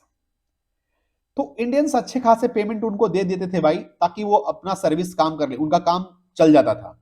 तो इसमें क्या आंसर होगा? मुझे लग रहा है कि इसका सारे के सारे आंसर होंगे सही। सही बात है, उस टाइम हमारे देश में नेशनलिज्म की कमी थी, है ना। अब पूरा इंडिया जो था दोस्तों छोटे छोटे टुकड़ों में बटा हुआ था, है ना, छोटे छोटे टुकड़ों में हमारा पूरा क्या है दोस्तों, प्रोविंस बटा हुआ था। तो नेशनलिज्म की कमी थी हमारे देश में, ये भी बात सही है। कंपनी के पास दोस्तों मॉडर्न टेक्नोलॉजी था, उसके पास वेस्टर्न ट्रेनिंग्स थे, तो ये भी बहुत अच्छी बात है। और सबसे बड़ी बात है कि वो उनको एक अच्छा खासा, उनको के पास पैसे थे, डेवलप्ड कंट्री के श्रेणी में थे, तो उनके पास कमी नहीं था किसी चीज का, है ना। तो आगे चलते हैं दोस्तों, क्वेश्चन नंबर 21 की बात करते हैं। Which of the following British company got the first charter permitting them to trade in India? ये तो बहुत अच्छा क्वेश्चन है कि कौन सा ऐसा, मतलब विच of the following British company, British में बहुत सारे कंपनी थे, लेकिन ब्रिटिश में एक ऐसी कौन सी कंपनी थी जिसने पहली बार क्या किया किया था, उसको अनुमति मिला था कि वो इंडिया में जाकर के ट्रेड कर सकता है? क्या उस कंपनी का नाम था Levant company, east India company, है ना, the English company trading to the east Indies, या फिर ऑस्टेंड कंपनी? इसमें से कौन था जिसका नाम आपको बताना है? हाँ जी,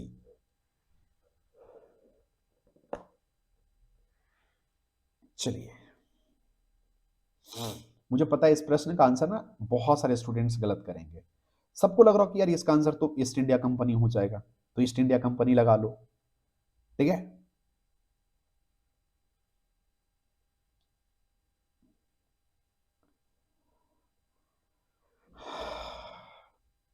मैं बता देता हूं, सुन लो पहले। ध्यान से सुनना। इस कंपनी का नाम था दोस्तों लेवेंट कंपनी।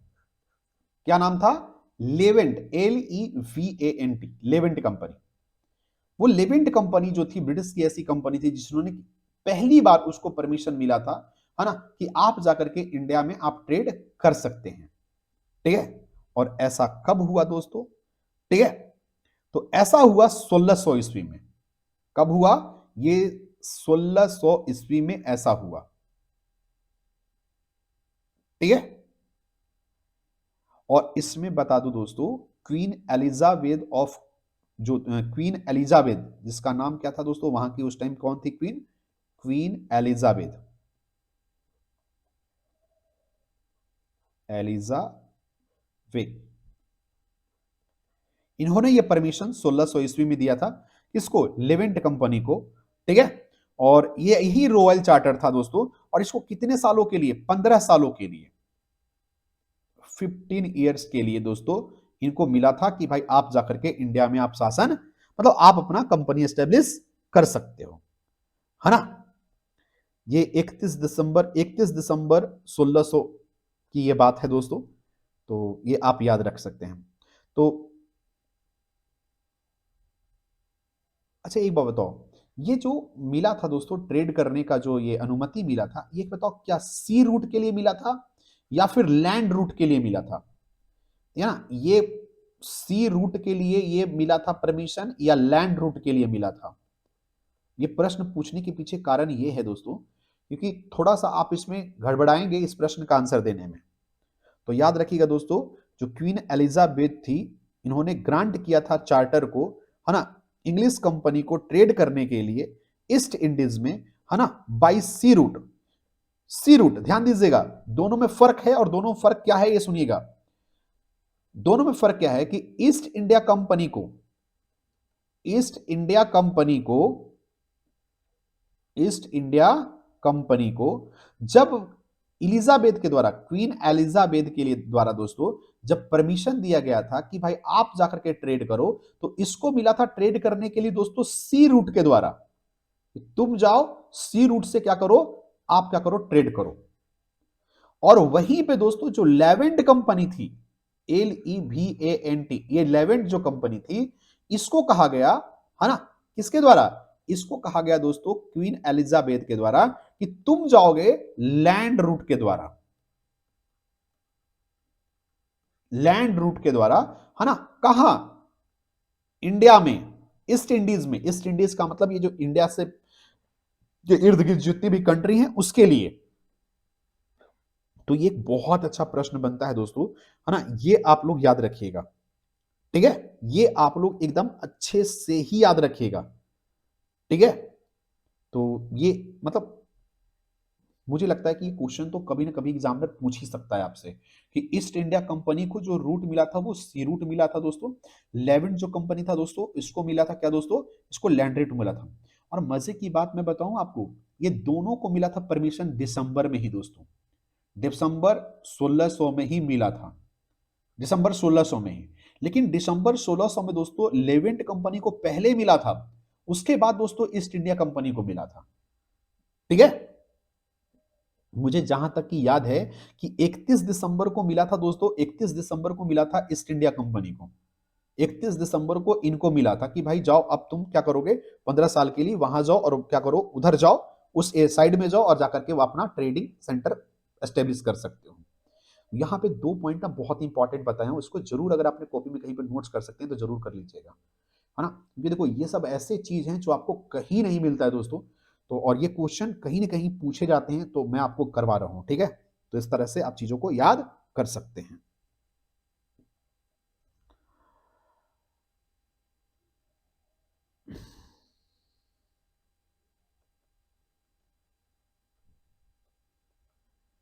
आगे चलते हैं। Question number 22, which one of the following was emperor of India when the British East India Company was formed in London? है ना, जब दोस्तों ब्रिटिश ईस्ट इंडिया कंपनी का दोस्तों, है ना, फॉर्मेशन हुआ लंदन में, उस टाइम भारत के राजा कौन थे? तो इसका आंसर आप लोग करना है और जल्दी से बताइएगा।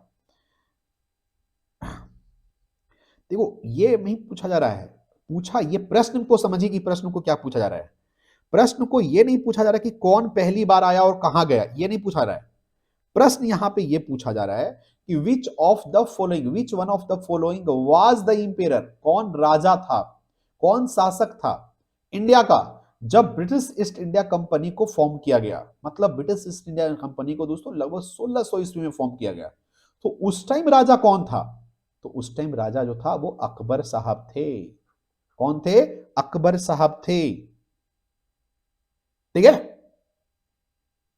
क्योंकि आपको पता है ना, अकबर का अगर कार्यकाल को देखा जाए तो वो 1556 से लेकर के 1605 ईस्वी तक वो राजा रहे। और ईस्ट इंडिया कंपनी का स्टैब्लिशमेंट कब हुआ है? 1600 ईस्वी में। तो इसका मतलब ये तो कंफर्म हो गया ना, ये तो कंफर्म हो गया कि 1600 ईस्वी में कौन था राजा, कौन था इंडिया का? अकबर था। तो ये चीजें ना आपको याद रखनी है।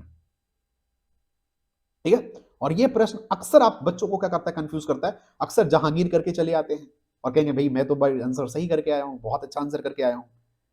तो ये चीजें आप याद रखेंगे। और मैं आपको बता दूं कि एक्चुअली हुआ क्या था, मैं बताता हूं। 1599 ईस्वी में, 1599 ईस्वी में इंग्लैंड में कुछ जो मर्चेंट्स थे, व्यापारी जो थे, वो एक साथ एकजुट हुए। उनको पता चला कि इंडिया नाम की कोई कंट्री है जिसमें बहुत सारे क्या हैं, है ना, गरीब हैं। उनको हम अपना सामान, मतलब बहुत अच्छा क्या है, मार्केट है, हम वहां जाकर के ट्रेड करेंगे, हमको फायदा होगा। तो उन्होंने क्या किया, मतलब एक पूरा एक क्या बनाया, एक मीटिंग एस्टेब्लिश किया। और इस मीटिंग का जो प्रेसिडेंट जो थे, वो प्रेसिडेंट थे दोस्तों लॉर्ड मेयर।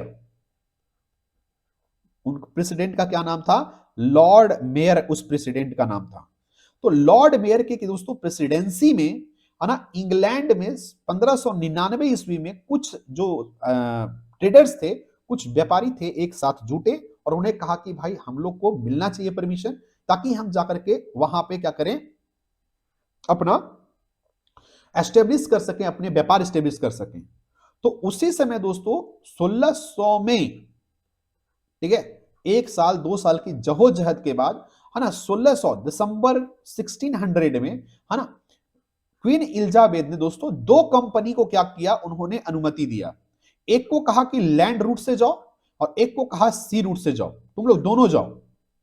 ठीक है, और तब दोस्तों 1600 ईस्वी में परमिशन मिलता है। और 1600 ईस्वी में परमिशन मिलने के बाद दोस्तों वहां से वो लोग चलते हैं। और तब क्या थे, राजा कौन थे? अकबर साहब थे। और अगर यही प्रश्न अगर आपसे पूछता कि कौन सा ऐसा मुगल इंपेरर था, है ना, जो पहली फैक्ट्री एस्टेब्लिश करने की अनुमति दिया, ठीक है, तब इस प्रश्न का आंसर बन जाएगा दोस्तों जहांगीर। ठीक है, तब क्या बन जाएगा? जहांगीर बन जाएगा। तो ये चीजें ना थोड़ा याद रखिएगा। क्यों? पहली जो कंपनी एस्टेब्लिश हुई वो लगभग दोस्तों, है ना, जहांगीर के शासनकाल में 1611 ईस्वी में हुआ। 1611 ईस्वी में, जो मैं अब अगले प्रश्न में मैं करवाऊंगा, शायद अगले प्रश्न में ऐसा एक प्रश्न दिया गया है। देखिए यहां पे क्वेश्चन पूछा गया है। क्वेश्चन क्या है दोस्तों, इस समझिएगा, इस क्वेश्चन में क्या लिखा हुआ है। During the time of which Mughal impair did the, है ना, England east India company establish it's first factory in India. अरे ईस्ट इंडिया कंपनी ने पहली जो फैक्ट्री थी वो कब एस्टेब्लिश किया और किसके शासन काल में किया? तो दोस्तों तब उसका आंसर क्या होगा? अकबर, सॉरी, जहांगीर हो जाएगा, क्योंकि अकबर के बाद तो जहांगीर आया है। ठीक है, अब इसका आंसर कैसे होगा ये थोड़ा सा समझ लीजिए। तो ईस्ट इंडिया ने अपनी पहली फैक्ट्री जो एस्टेब्लिश किया था मुगल इंपेरियर में, वो दोस्तों जहांगीर के शासनकाल में 1611 में किया था। 1605 ईस्वी में की अकबर की मौत हो जाती है। 1556 से वो अपना कारभार संभालते हैं। 1605 में उनकी डेथ होती है। 1611 में दोस्तों, है ना, पहली कंपनी एस्टेब्लिश होती है ईस्ट इंडिया कंपनी का। और वो कहां स्टार्ट होती है दोस्तों? मसूलीपट्टनम में, है ना, मसूलीपट्टनम में।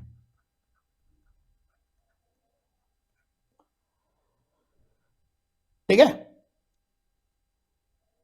और अगर पूछा जाए दोस्तों फर्स्ट परमानेंट ब्रिटिश फैक्ट्री कब स्टैब्लिश हुआ और कहां स्टैब्लिश हुआ, तो आपको बता दूं दोस्तों, फर्स्ट परमानेंट, अगर परमानेंट पूछे,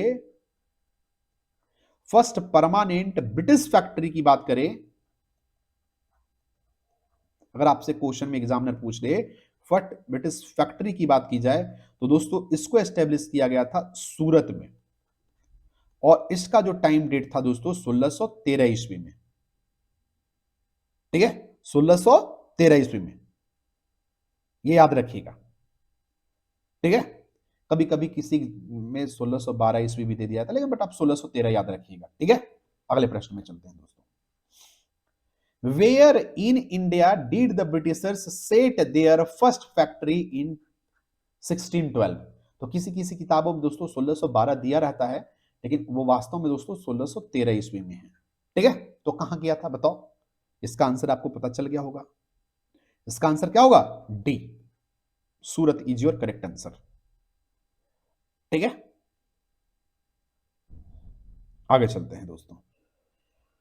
अगले प्रश्न, the first factory of east India company was established at, शायद इस प्रश्न का भी आंसर आपको पता चल गया होगा कि सूरत में किया गया, तो इसमें कोई बड़ी बात नहीं थी। क्वेश्चन में, question number 26, which of the following British officers है ना डिफीटेड पोर्टुगीज एट है ना सॉली? तो बताइए दोस्तों इस प्रश्न का आंसर क्या होगा? कह रहा है कि कौन से ब्रिटिश ऑफिसर को हराया गया था, है ना, कौन सा ब्रिटिश ऑफिसर ने हराया था पोर्टुगीज को, है ना, एट सॉले में, है ना? कौन से ऐसे ब्रिटिश ऑफिसर थे जिन्होंने क्या हो दोस्तों पोर्टुगीज को कहा कि बेटा तुम लोग भागो यहां से, अब तुम लोग का यहां कुछ नहीं चलने वाला है। ठीक है, तो उसका नाम क्या था? और ये मैं बता दूं, ये क्वेश्चन पूछा गया था, ये 44वें, है ना, 44th बीपीएससी की एग्जाम में पूछा गया था। अब कहोगे सर कि ऐसे ऐसे प्रश्न जो पूछे जाते हैं आपके एग्जाम में, तो आप समझ लीजिए कि बहुत अच्छा प्रश्न होता है वो। ठीक है,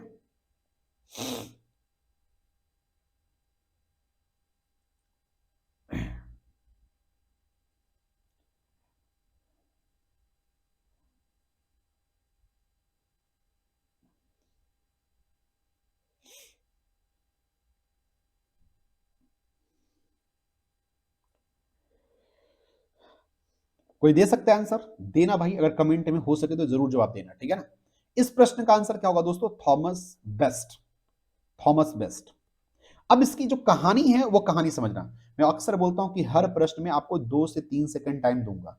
मैं इसलिए दे रहा हूं 2 से 3 सेकंड, क्योंकि ये जब क्वेश्चन जब आपको चलता रहेगा तो आप लोग जरूर कमेंट बॉक्स में आप लोग आंसर करते रहिएगा। ठीक है, मैं चाहता हूं कि आप लोग बेस्ट ऑफ बेस्ट आंसर दीजिए, अच्छे प्रश्न का अच्छे आंसर दीजिएगा तो मुझे भी बहुत अच्छा लगेगा। ठीक है, और आप चाहेंगे दोस्तों वीडियो को, आप देखो मैं एक बात बताऊं, किसी बच्चों को अगर रिवीजन करना है, बहुत फास्ट रिवीजन करना है, तो आप कुछ नहीं, आप सेटिंग में जाएंगे, सेटिंग में जाकर के दोस्तों वहां पे क्या होता है ना, वीडियो को फास्ट करने का क्या होता है, ऑप्शन होता है कि आप 4 गुना 3 गुना आप कर लीजिए, उसके बाद रिवीजन कर लीजिए। आपको 2 घंटे का वीडियो क्या हुआ, आपको 1 घंटे में खत्म हो जाएगा, 1.5 घंटे में खत्म हो जाएगा। ठीक है, आपको रिवीजन करना है तो, लेकिन मैं कहूंगा कि आप आराम से देखिएगा। अब इसमें जो कहानी है वो कहानी को जरा सुनिएगा, क्या कहानी है, कहानी क्या है दोस्तों, अब आइए जरा। तो सबसे पहले दोस्तों आपको पता है कि विलियम हॉकिंस, जो कैप्टन विलियम हॉकिंस थे, है ना, मुगल दरबार में पहुंचते हैं 1608 ईस्वी में, है ना, जिनका नाम था क्या दोस्तों, कैप्टन, है ना, हॉकिंस। कैप्टन हॉकिंस जो हैं, है ना, वो पहुंचते हैं मुगल दरबार में कि भाई मुझे दे दो परमिशन, मैं क्या करूंगा, यहां अपना ट्रेड सेंटर स्टेब्लिश करूंगा। बट उस टाइम आप 1608 ईस्वी में जब आप बात करें तो उस टाइम पोर्टुगीज जो थे, पुर्तगाल जो था दोस्तों, वो अपने पूरी प्रकाष्ठा में पूरा बिजनेस कर रहे थे इंडिया के साथ। तो उस टाइम के जो राजा रहेंगे को लगा कि यार ये तो बड़ा गलत है। और उस टाइम के राजा कौन थे? जहांगीर थे, है ना, कोई और नहीं बल्कि जहांगीर थे। तो जहांगीर कहा कि नहीं भाई अभी नहीं, हमारा जो कुछ साठ गांठ है वो पोर्टुगीज के साथ है, पुर्तगालों के साथ है, हम उनके साथ धोखेबाजी नहीं करेंगे। तो फिर दूसरी बात क्या कहे हॉकिंस साहब, कहे नहीं भाई अब ऐसे तो नहीं होगा, मतलब ये तो गलत है। तो लगभग 1613 तक में दोस्तों, है ना, उनको ये मिल गया 1612-13 में दोस्तों उनको क्या मिल गया, परमिशन मिल गया, है ना। ये बहुत जहोजहद करने के बाद 10 साल 8 4 साल 5 साल जहद करने के बाद उनको परमिशन मिल जाता कि ठीक है भाई चलो अपना तुम ट्रेड एस्टैब्लिश कर लो। तो अब उसी समय क्या होता है, सिंघम का एंट्री होता है और उस सिंघम का नाम है दोस्तों कैप्टन मिडिल्टन। कैप्टन साहब मिडिल्टन का एंट्री होता है। अब ये क्या करते हैं, आइए इनके बारे में भी थोड़ा देख लेते हैं। इन्होंने दोस्तों सूरत के नजदीक, सूरत के नजदीक एक जगह का नाम है, सूरत में एक जगह का नाम है दोस्तों, है ना, सौले, सौले, ठीक है। अब यहां पे पूरी जो व्यवस्था थी किसका एस्टेब्लिश था, क्योंकि पोर्टुगीज पहले से थे तो पोर्टुगीज यहां पे पूरी तरह से अपना क्या कहे थे, अधिपत्य जमा करके बैठे हुए थे, है ना। और दोस्तों ये जो कैप्टन जो मिल्टन थे, है ना, वो कहां पहुंचे, सूरत पहुंचे। और उन्होंने क्या किया, कैप्टन मिल्टन ने परमिशन लिया, जो सूरत के जो भी उस टाइम के जो लोग होंगे, है ना, जो भी उस टाइम का क्या होगा दोस्तों, शासक होगा वहां का, है ना, उससे परमिशन लेते हैं और वो पहुंचते कहां है, यहां पहुंचते हैं। अब आते हैं जरा यहां पे एंट्री। अब यहां पे एंट्री होने के बाद दोस्तों वो थोड़ा कैप्टन मिलेंटन का क्या होता है, ट्रांसफर होता है और वो चले जाते हैं कहीं। तो इनको परमिशन मिलता है किसके द्वारा, कैप्टन मिलेंटन को परमिशन मिल जाता है सूरत में। तो अब एंट्री फिर और किसकी होती है दोस्तों, हुड दबंग दबंग की एंट्री होती है। और वो डिबंग दबंग कौन है दोस्तों, कैप्टन बेस्ट, कैप्टन बेस्ट की एंट्री होती है ना, कैप्टन बेस्ट की एंट्री होती है ना, 1613 ईस्वी में। अब 1613 ईस्वी में कहते हैं भाई कि अब तो भाई ये मोनोपोली जो चल रहा है, किसकी मोनोपोली, है ना, जो पोर्टुगीज की मोनोपोली चल रही है, यहां पे अकेला शासन कर रहा है, अकेला ट्रेड कर रहा है, ये चलने वाला नहीं है। अब यहां से इसको मार को भगाया जाए। तो उसी टाइम क्या होता है दोस्तों, उसी टाइम क्या होता है, ब्रिटिश जो कंपनीज है वो हरा देती है किसको, कैप्टन बेस्ट के क्या करने, कैप्टन बेस्ट के नेतृत्व में 1613 ईस्वी में दोस्तों पोर्टुगीज को सूरत में, सूरत के स्वैलो में दोस्तों क्या किया जाता है, उसको हरा दिया जाता है। परमिशन दिया जाता है दोस्तों, कैप्टन मिलेंटिन के द्वारा परमिशन लिया जाता है सूरत से, है ना, कि भैया मुझे दे दो परमिशन, मैं व्यवस्था करूंगा वहां, अच्छा से क्या करूंगा, शासन करूंगा, मतलब अच्छे से वहां ट्रेड करूंगा। तो यहां से ये लेते हैं और जाकर के दोस्तों हरा देते हैं। और ये किसके द्वारा, ये थॉमस जो वेस्ट हैं इनके द्वारा ऐसा किया जाता है। तो ये आप याद रखिएगा, है ना, ये प्रश्न अच्छे से पूछा जा सकता है और इसकी क्या सीक्वेंस रहा है, ये मैंने सीक्वेंस आपको समझा दिया है। तो 1608 से मैंने एंट्री स्टार्ट किया, कैप्टन हॉकिंस को शामिल किया, है ना, कैप्टन मिलिंटन को शामिल किया और कैप्टन वेस्ट को शामिल किया। 1608 में दोस्तों इन्होंने क्या किया, पूरा कोशिश किया कि भाई मिल जाए परमिशन, नहीं मिला। फिर दोस्तों कैप्टन मिडिल्टन आए और उन्होंने थोड़ा सा सूरत में, सिर्फ सूरत की बात करो, सूरत में थोड़ा परमिशन उनको मिला, तब उनके ट्रांसफर हो गया। तो उसके बाद फिर कैप्टन बेस्ट आया और सो कैप्टन बेस्ट क्या किए, उन्होंने वहां से उसको हटा के उखाड़ फेंका, किसको, पोर्टुगीज को। तो यहाँ पे दोस्तों वही कहा जा रहा है कि कौन से ब्रिटिश ऑफिसर थे जिन्होंने क्या किया, पोर्टुगीज को हराया था, है ना। तो इसका नाम क्या था दोस्तों, थॉमस बेस्ट। ये सारी सीक्वेंस जो है आपको अच्छे से याद रखना है। आगे चलेंगे, question number 27, which one of the following European trading company was the first to establish its factory at सूरत, है ना, कौन सी ऐसी यूरोपियन ट्रेडिंग कंपनी था जिन्होंने पहली बार फैक्ट्री सूरत में एस्टेब्लिश किया था। तो इसका क्या है दोस्तों, तो ये सूरत में एस्टेब्लिश करने वाला पहली कंपनी कौन थी दोस्तों, तो उसका नाम था इंग्लैंड। अंग्रेज जो थे, अंग्रेजों ने पहली बार दोस्तों वहां पे क्या किया था, कंपनी एस्टेब्लिश किया था, है ना। और वो कब, 1613 ईस्वी में। हराने के बाद सूरत को अपने अधिवेशन में, अपने क्या कर लिए, अपने पावर में ले लिए। और उसके बाद दोस्तों उन्होंने क्या किया, पूरा फैक्ट्री एस्टेब्लिश कर दिया। और हां, एक बात याद रखना, 1613 ईस्वी में दोस्तों इंग्लैंड ने, मतलब इंग्लिश लोगों ने फैक्ट्री एस्टेब्लिश किया। और 1616 ईस्वी में का डच भी कहा पीछे हम नहीं रहेंगे, ठीक है। 1616 ईस्वी में दोस्तों डच ने क्या किया, अपना कंपनी एस्टेब्लिश किया। और 1668 ईस्वी में कहा फ्रेंच हम कैसे कम रहेंगे, तो फ्रेंच लोगों ने दोस्तों भी अपना एक कंपनी एस्टेब्लिश किया। पहले किसने किया, तो पहले 1613 ईस्वी में दोस्तों सूरत में इंग्लैंड के द्वारा किया गया। किसको हरा करके? तो भैया हराया गया था पोर्टुगीज को। पोर्टुगीज तो सीन में था ही नहीं सूरत में। हाँ पहले था, लेकिन जैसे ही दोस्तों एंट्री हुआ किसका, मैंने कहा था ना हुड़ दबंग दबंग का एंट्री हुआ था, है ना, कैप्टन वेस्ट का एंट्री हुआ, वो कहे कि भैया तुम निकलो यहां से, अब हमारी कुछ चलेगी, तो यहां तो पोर्टुगीज तो शामिल ही नहीं है। हाँ फ्रेंच 1668 में आए, अपना फैक्ट्री एस्टेब्लिश किए। डच जो है 1616 ईस्वी में अपना फैक्ट्री एस्टेब्लिश किए। तो आपको वही पूछ लिया जाएगा दोस्तों, डच ईस्ट इंडिया कंपनी का स्थापना सूरत में कब हुआ? तो 1616 ईस्वी में। और इंग्लैंड के द्वारा अगर ईस्ट इंडिया कंपनी की स्थापना सूरत में कब हुआ? तो 1613 ईस्वी में। अगर ये प्रश्न ऐसे भी पूछा जा सकता है ना। अगर यही पूछ लिया कि फ्रेंच के द्वारा फैक्ट्री का एस्टेब्लिशमेंट सूरत में कब किया गया? तो 1668 ईस्वी में। तो ऐसे भी प्रश्न पूछे जा सकते हैं, इसको आप अच्छे से याद रखिएगा, ठीक है।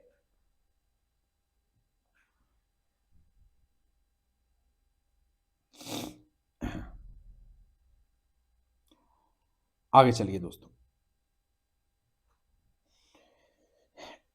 In the year 1613 where was the English East India Company given permission to set up a factory? ठीक है, बताइए। 1613 ईस्वी में, तो पूरी कहानी 1613 की चल रही है, तो 1613 आपका भूल जाओगे यार, ठीक है। तो इसकी आंसर क्या होगा? 28 नंबर क्वेश्चन का आंसर क्या होगा? डी हो जाएगा, सूरत, ठीक है। ये पूरी कहानी तो इसी की चल रही है, अब इसमें तो भूल ही नहीं सकते हो तुम सभी भाई, ठीक है। आगे चलो, क्वेश्चन नंबर 29 में आ जाइए, है ना। Bombay was taken over by the British, है ना, ईस्ट इंडिया कंपनी फ्रॉम, खरा भाई बॉम्बे को क्या किया गया? अपने अधिपत्य में ले लिया गया, अपने अधीन ले लिया गया दोस्तों, है ना। किसके द्वारा? इंग्लिश के द्वारा, अंग्रेजों के द्वारा। किसको हरा करके, है ना। क्या हराया गया था या कुछ और, कुछ अलग ट्रीटी हुई थी? तो दोस्तों कुछ और ट्रीटी हुई थी, वो मैरिज ट्रीटी चलती थी ना, वही मैरिज ट्रीटी वाली बात है। तो बॉम्बे पहले ईस्ट इंडिया कंपनी के क्या है, हाथ में नहीं था। ये वास्तव में दोस्तों, ये वास्तव में पोर्टुगीज के ही क्या कर रहे थे, हाथ में था। लेकिन इन्होंने कुछ अपने तिड़कम खेला, और तिड़कम खेलने के बाद वे खुद अपने आप को, है ना, बॉम्बे जो कॉन्स्टिट्यूएंसी था उसको अपने में मिला लिए। तो हुआ क्या था दोस्तों, आइए इसके बारे में भी हम लोग थोड़ा सा क्रोनोलॉजी को समझ लेते हैं, टाइम क्रोनोलॉजी को समझ लेते हैं।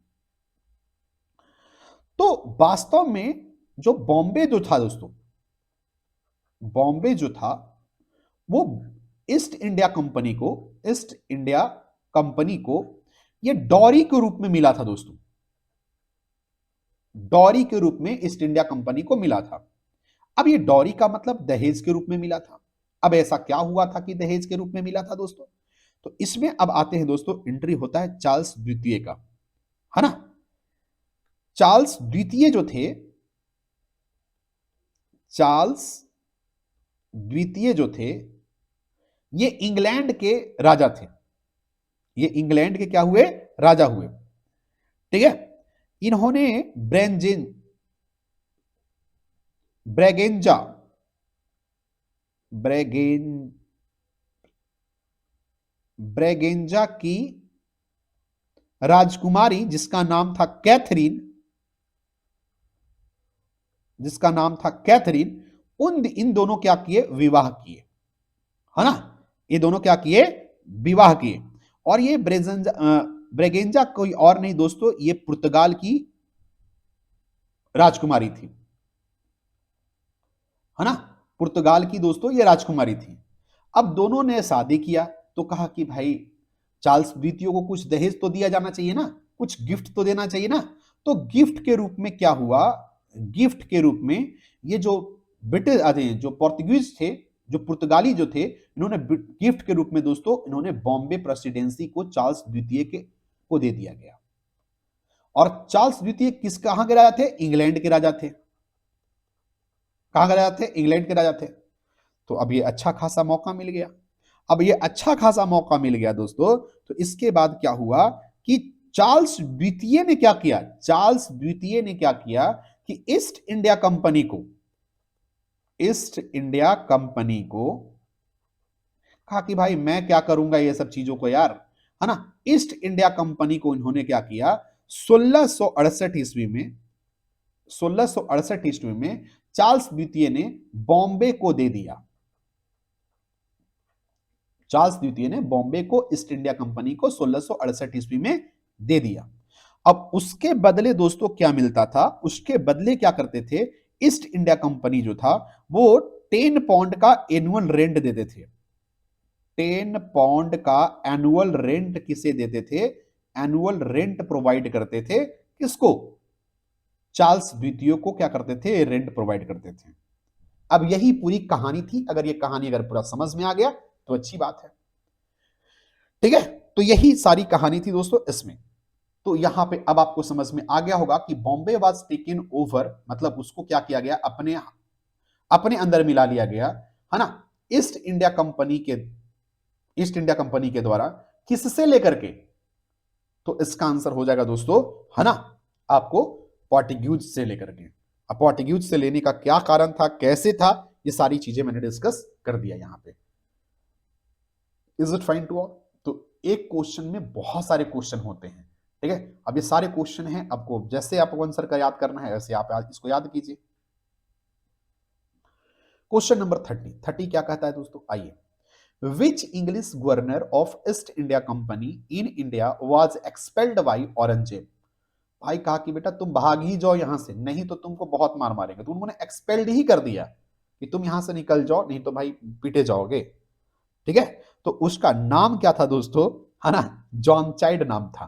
क्या नाम था उसका, सर जॉन चाइल्ड, ठीक है। इसको क्या किया गया था, है ना, औरंगजेब को उसके दरबार से उसको एक्सपेल्ड किया था, उसको भगा दिया गया था, ठीक है। और ये, हाँ जी,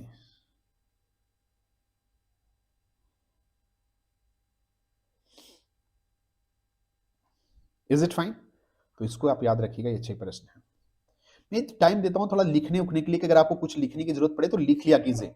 विच of the following was the immediate cause of first Carnatic war. अब सबसे पहले तो ये आपके दिमाग में प्रश्न आना चाहिए, ये फर्स्ट कार्नेटिक वार किसके बीच में हुआ, क्यों हुआ, ठीक है, ये प्रश्न आनी चाहिए। तो आपको दिमाग में है सब दोस्तों कि विच of the following was the immediate cause for the first, है ना, कार्नेटिक वार। क्या कारण था, इमीडिएट कॉज क्या था, ठीक है, कारण क्या था दोस्तों कि भाई तुरंत, है ना, ये कार्नेटिक वार हो गया। तो इसका कारण था दोस्तों, है ना, ये कारण था कि capture of French sheep by the British, है ना। ब्रिटिश चाहते थे कि हम क्या करें, जो फ्रेंच जो सीप हैं उसको क्या करें, उसको हम अपने कब्जे में ले लें। और इसीलिए दोस्तों यहां पे क्या हुआ था, फर्स्ट कार्नेटिक वार हुआ था, ठीक है। तो अब इसके बारे में थोड़ा सा मैं आपको बता दूं, मैं बताना क्या चाहता हूं ये सुन लो पहले। तो फर्स्ट कार्नेटिक वार जो हुआ है ये कब हुआ, ये मैं आपको बता दूं कि फर्स्ट कार्नेटिक वार हुआ दोस्तों, है ना, 1746 से लेकर के 1748 के बीच में दोस्तों फर्स्ट कार्नेटिक वार हुआ, है ना। ये एंग्लो फ्रेंच राइवलरी था। ये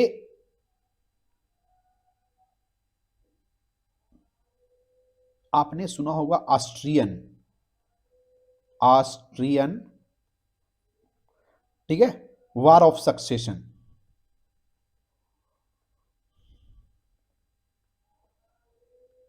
स्टार्ट देखो यहीं से हुआ था, मतलब ऑस्ट्रिया में कौन उत्तराधिकारी होगा, यहां से लड़ाई हुआ था दोस्तों, ठीक है। ऑस्ट्रिया जो था ना, ऑस्ट्रिया में मतलब देखो ऑस्ट्रिया में पावर को, जैसे आप इंडिया में कितनी लड़ाई हुई होगी, है ना, यूरोपियंस यूरोपियंस के बीच में लड़ाई हुई होगी कि कौन यहां का राजा बनेगा, कौन यहां का उत्तराधिकारी बनेगा, ठीक है। तो ठीक उसी तरह से दोस्तों ऑस्ट्रिया में था कि ऑस्ट्रिया का उत्तराधिकारी कौन बनेगा, ठीक है। तो ये मुख्य तौर पे कारण यही था कार्नेटिक वार होने का, कि ऑस्ट्रिया में जो है वो कौन राजा बनेगा, ठीक है। और इसी में क्या हुआ कि ब्रिटिश जो थे वो फ्रेंच शिप को चाहते थे कैप्चर करना, कि मैं क्या करूंगा, उनके सारे शिप को कैप्चर कर लूंगा तो वो कमजोर पड़ जाएंगे, और कमजोर पड़ जाएंगे तो हम क्या करेंगे, अपना जो पावर है वो स्टेब्लिश कर सकते हैं ऑस्ट्रिया में, है ना, ऑस्ट्रिया में। तो ये पहला कारण था जिस कारण से दोस्तों 1646 से 1648 ईस्वी में क्या हुआ, है ना, स्टार्ट हुआ ये फर्स्ट कार्नेटिक वार, ठीक है दोस्तों। यहां तक कोई दिक्कत, कोई प्रॉब्लम? तो मुझे लगता है कि दोस्तों यहां पे कोई प्रॉब्लम नहीं हुआ होगा। अब आगे बढ़ता हूं दोस्तों, इसके आगे बढ़ता हूं, इसके आगे चलता हूं। अच्छा, यहां पे दोस्तों कार्नेटिक वार जो है, अगर आपसे पूछ पूछ ले कि कार्नेटिक वार किन किन के बीच में हुआ, तो याद रखिएगा ये लड़ाई लड़ी गई है दोस्तों इंग्लैंड और फ्रेंच के बीच में, ठीक है। और ये कितनी लड़ाई लड़ी गई थी दोस्तों, तो फर्स्ट कार्नेटिक वार, सेकंड कार्नेटिक वार और थर्ड कार्नेटिक वार, ठीक है। तो अब देखिए, पहली कार्नेटिक वार, फर्स्ट कार्नेटिक वार, सेकंड कार्नेटिक वार और थर्ड कार्नेटिक वार, तीन लड़ाई लड़ी गई दोस्तों, है ना, ऑस्ट्रिया सॉरी इंग्लैंड और फ्रेंच के बीच में। तो पहली जो कार्नेटिक वार जो दोस्तों इंड हुआ, है ना, पहली जो फर्स्ट कार्नेटिक वार का जो इंड हुआ, वो इंड कैसे हुआ दोस्तों, तो एक ट्रीटी हुई, और वो ट्रीटी क्या हुआ दोस्तों, ट्रीटी ऑफ, है ना, एक्साले चैपले, ठीक है, treaty of चैपले, treaty of चैपले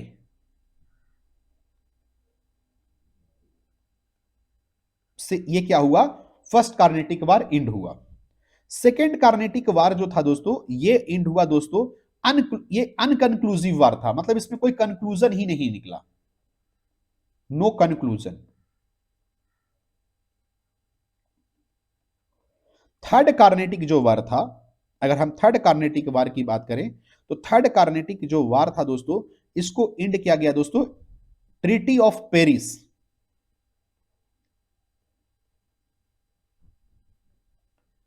treaty of Paris, है ना, treaty of Paris.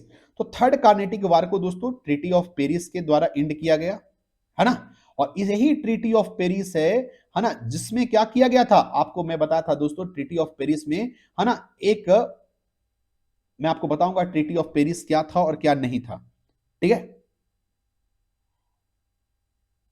Yes yes, अगले प्रश्न में आपको मिलेगा कि ट्रीटी ऑफ पेरिस जो था वो क्या था, ठीक है, वो अगले प्रश्न में आपको मिल जाएगा। लेकिन आपको इतना याद रखना है दोस्तों कि फर्स्ट जो कार्नेटिक वार हुआ था, है ना, वो इंड हुआ दोस्तों ट्रीटी ऑफ सैपले के द्वारा, है ना।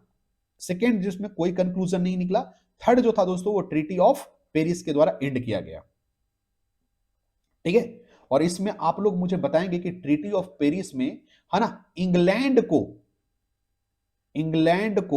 फ्रांस के द्वारा, फ्रांस के द्वारा, है ना, कौन से टेरिटरी को सौंपा गया था, ठीक है, कौन से टेरिटरी को सौंपा गया था, और इस प्रश्न का आंसर मैं पहले करवा चुका हूं, ठीक है, यही ट्रीटी ऑफ पेरिस था, ठीक है। तो इस प्रश्न का आंसर आप लोग जरूर मुझे आंसर करके बताएंगे, ठीक है, तो ये आप लोग याद रखिएगा। आगे चलते हैं दोस्तों, कार्नेटिक वार वाज फॉट बिटवीन, अब ये शायद प्रश्न का आंसर आप आराम से कर सकते हैं, ब्रिटिश और फ्रेंच के बीच में हुआ था, है ना। तो इस प्रश्न का आंसर क्या करेंगे आप लोग, यहां पे आप ये कर लीजिएगा। अगले प्रश्न की ओर चलते हैं दोस्तों।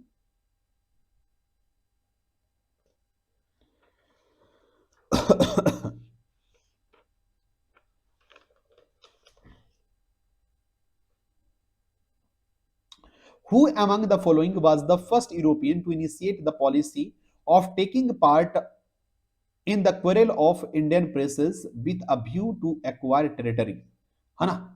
तो बताइए दोस्तों, कौन सा ऐसा राजा था, पहला यूरोपियन जिन्होंने स्टार्ट किया एक पॉलिसी को कि भाई इंडियन प्रिंसेस को हम क्या करेंगे, अपने में मिलाएंगे लड़ाई करके, ठीक है। वो राजा कौन था, ठीक है, तो वो राजा कौन था दोस्तों, कोई और नहीं, ड्यूप्लेक्स था, ठीक है। कौन था, ड्यूप्लेक्स था। और ड्यूप्लेक्स जो था दोस्तों, इस टेक्निक को अपनाया कि भाई क्या करेंगे कि, मतलब इन्हें शुरू किया दोस्तों ये टैक्टिक्स को, कि बाकी दोस्तों बाद में जाकर के क्या किया गया, यही टैक्टिक्स को अपनाया गया किसके द्वारा, इंग्लैंड के द्वारा, अंग्रेजों के द्वारा। तो सबसे पहले ना ये जो पॉलिसी जो था दोस्तों, ये किसके द्वारा दोस्तों, ये ड्यूप्लेक्स के द्वारा लाया गया था, ठीक है। यस, याद रखिएगा। अगले प्रश्न की ओर चलते हैं दोस्तों।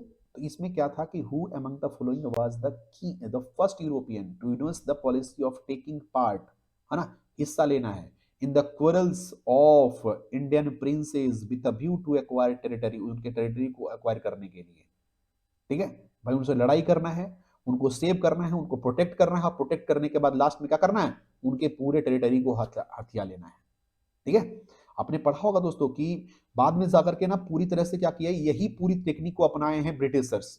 पहले क्या करते थे, पहले क्या करते थे कि भाई लेकर आते थे कि भाई चलो पहले तुम आओ, मैं तुमको प्रोटेक्शन दूंगा, ठीक है, तुम हमको पैसा दो, फिर पूरा पावरफुल बन जाते थे, फिर क्या करते थे, उनकी टेरिटरी को ही हथिया लेते थे। तो इस जो टेक्निक था, इस टेक्निक को अपनाया किसने था दोस्तों, ड्यूप्लेक्स के द्वारा अपनाया गया था, और इसी टेक्निक को दोस्तों अंग्रेजों ने फिर आगे चल करके अपनाया था। ठीक है, तो क्वेश्चन नंबर 34 यही था। आगे अगर बात करें दोस्तों, कुछ और अगर प्रश्नों की बात करें तो थोड़ा सा और मैं कुछ प्रश्न कर देता हूं।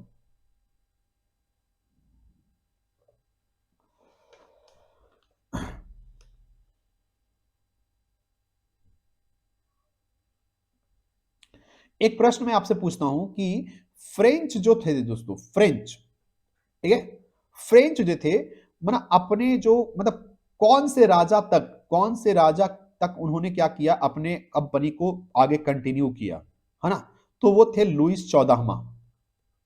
लुइस 14 जब राजा थे दोस्तों, तब क्या हुआ था कि फ्रेंच ईस्ट इंडिया कंपनी को कंस्टिट्यूट किया गया था, है ना, लुइस 14वां के शासनकाल में। और आपको बता दूं दोस्तों, है ना, जो फ्रेंच कंपनी को जो एस्टेब्लिश करने वाले जो थे नाम, है ना, फ्रेंच कंपनी को एस्टेब्लिश करने वाला जो बंदा था, उसका नाम था दोस्तों, फ्रेंच कंपनी को एस्टेब्लिश करने वाला जो, है ना, व्यक्ति था, उसका नाम था दोस्तों कोलवर्ट। कोलवर्ट, कोलवर्ट के द्वारा दोस्तों, है ना, फ्रेंच कंपनी को एस्टेब्लिश किया गया था, है ना, और उसका नाम था दोस्तों, मतलब अजीबोगरीब नाम था, मुझे याद भी अच्छे से नहीं है ना, और ये कब किया गया था दोस्तों, 1664 ईस्वी में फ्रेंच फ्रेंच कंपनी को एस्टेब्लिश किया गया था, ठीक है, कोलवर्ट के द्वारा। तो ये आप याद रख सकते हैं। और अगर आपको और भी कुछ अगर प्रश्न पूछा जाए, अच्छा एक बताओ, अगर पावर का सीक्वेंस पूछ लिया जाए कि भाई अगर मान लो दोस्तों, अगर ऐसे प्रश्न अगर आपके एग्जाम में पूछ लिया जाए कि यूरोपियन पावर्स जो हैं वो इंडिया में ट्रेड करने के लिए आए बहुत लंबे समय तक, उसमें कौन कौन, मतलब उसका सीक्वेंस क्या है ना, सीक्वेंस ऑफ यूरोपियन पावर की अगर बात कर ली जाए, कि सीक्वेंस ऑफ यूरोपियन पावर की अगर बात कर ली जाए, और ऐसा प्रश्न अगर आपसे पूछ लिया जाए एग्जामिनर के द्वारा, तो आप बताइए सीक्वेंस कैसे आप दोगे। मान लीजिए दोस्तों मैं आपको दे रहा हूं, है ना, आपको सीक्वेंस में आपको अरेंज करना है। जैसे पहले मैं मान लिया कि मैंने कहा कि इंग्लिश, ठीक है, तो आपको मैं दूसरे में ऑप्शन दे दिया डच, तीसरा ऑप्शन दे दिया फ्रेंच, और चौथा ऑप्शन दे दिया दोस्तों आप मान लो पोर्टुगीज। पोर्टुगीज, तो बताइए इसको अगर आपको सीक्वेंस में अगर अरेंज करना हो, क्रोनोलॉजी में अगर अरेंज करना हो कि कौन यूरोपियन पहले आए, उसके बाद कौन आया, उसके बाद कौन आया, उसके बाद कौन आया, तो आप लोग मुझे बताइए कि बताइए इस कैसे होगा। ठीक है, मतलब इसका आंसर आप कैसे करोगे, ये मुझे चाहिए, I want to know this. ठीक है, कि देखो ऐसे प्रश्न ना एग्जाम में पूछ लिए जाते हैं, इसलिए मैं आपको करवा रहा हूं ये सारे प्रश्न। ठीक है, वैसे कोई मुझे शौक नहीं है इस तरह का प्रश्न करवाने का, but I want this because you know it very well. तो देखो आपको मैं बता दूं दोस्तों कि पोर्टुगीज जो आए, वो कब आए दोस्तों, पोर्टुगीज आए 1498 में, आपको ये पता है। तो पोर्टुगीज कंपनी 1498 में फॉर्म हो गया था। ठीक है, अब आगे समझिएगा। 1602 ईस्वी में दोस्तों, मैंने आपको बताया था 1602 ईस्वी में, याद करो डच के लिए बताया था कि 1600 में दोस्तों वहां से 21 साल के डच लोगों ने क्या किया था, है ना, हॉलैंड से, हॉलैंड नीदरलैंड आपको पता था ना, हॉलैंड नीदरलैंड से दोस्तों 21 सालों के लिए परमिशन लेकर के 1602 ईस्वी में दोस्तों, है ना, लगभग 60 लाख रुपया लेकर के दोस्तों वहां से उन्होंने चला कि भाई मैं जा रहा हु ट्रेड करने के लिए, है ना, लगभग 60 या 65 लाख रुपया लेकर के दोस्तों वहां से निकले थे ट्रेड करने के लिए डच लोगों ने। तो 1498 में कौन आया, पोर्टुगीज आया। 1602 ईस्वी में कौन आया दोस्तों, ये आपको मैंने बताया था कि कौन आया, डच आए। अब इसके आगे चलते हैं दोस्तों। अच्छा, ईस्ट इंडिया कंपनी की बताया था दोस्तों कि 1599 में मैंने आपको बताया था कि कुछ व्यापारी एक साथ आए और एक साथ आकर के भैया वहां के जो प्रिंसेस थी उनसे बात किया कि भाई हम लोग को ट्रेड करने का क्या किया जाए, है ना, अनुमति दी जाए। तो वहां से फिर दो कंपनी निकला, एक सी रूट से, एक लैंड रूट से। ठीक है, लेकिन लैंड रूट वाला को पहले अनुमति मिला, सी रूट को बाद में अनुमति मिला। ठीक है, और वहां से 1600 ईस्वी में दोस्तों वहां से निकले। तो आपको ये इंग्लिश वाला भी पता चल गया होगा। अब आते हैं दोस्तों फ्रेंच के लिए कि फ्रेंच भैया कब वहां से निकले। तो अगर आप फ्रेंच की बात करें दोस्तों, तो फ्रेंच जो कंपनी था उसका नाम था दोस्तों कंपनी डिस इंडीज ओरिएंटल्स, है ना। कंपनीज, इसका कंपनी का नाम था कंपनीज, है ना, डीस इंडीज ओरिएंटल, कुछ इस तरह से कुछ नाम था। ठीक है, और आप एक बार चेक करके देख लेना, शायद यही नाम था कि कुछ और था, यही नाम रहा होगा 110%। ये दोस्तों कंपनी स्टार्ट हुई 1664 ईस्वी में, अभी कुछ देर पहले मैंने करवाया था। और ये वहां से चलते हैं दोस्तों, इसका मतलब सबसे लास्ट में कौन आते हैं, फ्रेंच आते हैं। और कुछ एक और थे दोस्तों डेंस, डेनमार्क से आए थे, जिसका नाम था डेंस। वो आए थे 1616 ईस्वी में, 1616 ईस्वी में वो उनकी डेंस ईस्ट इंडिया कंपनी थी, है ना। तो डेंस ईस्ट इंडिया कंपनी दोस्तों 1616 ईस्वी में, है ना। 1600 ईस्ट इंडिया कंपनी की दोस्तों इंग्लिश ईस्ट इंडिया कंपनी 1600 में, है ना। अगर बात करें डच ईस्ट इंडिया कंपनी का स्टैब्लिशमेंट 1602 ईस्वी में, पोर्टुगीज ईस्ट इंडिया कंपनी का स्टैब्लिशमेंट दोस्तों 1498 ईस्वी में, फ्रेंच ईस्ट इंडिया कंपनी का स्टैब्लिशमेंट दोस्तों आपको 1664 ईस्वी में। तो अब इस तरह से आप अरेंजमेंट अगर करना होगा तो आप अरेंज कर लेंगे आराम से। ठीक है, और ये प्रश्न कितने बार पूछा जा चुका है, इसलिए मैं आपको ये करवा रहा हूं। ठीक है, कभी ना कभी दोस्तों ये प्रश्न अगर आपसे पूछ लिया जाए तो आप इसका आंसर अच्छे से कर सको, ये मैंने आपको चाहा है करने के लिए। ठीक है, तो ये आप कर लीजिएगा। अब दोस्तों अगर मैं आपसे ये कहूं कि ओपियम की खेती, मान लीजिए कि आपसे प्रश्न पूछ लिया जाए, वेट अ मोमेंट प्लीज।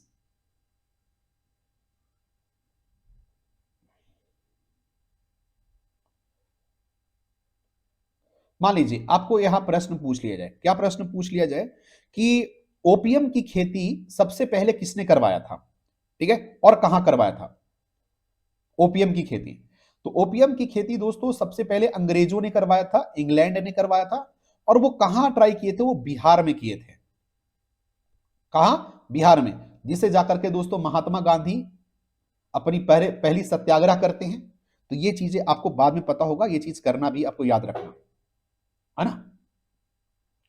तो ये आप लोग 100% याद रखिएगा।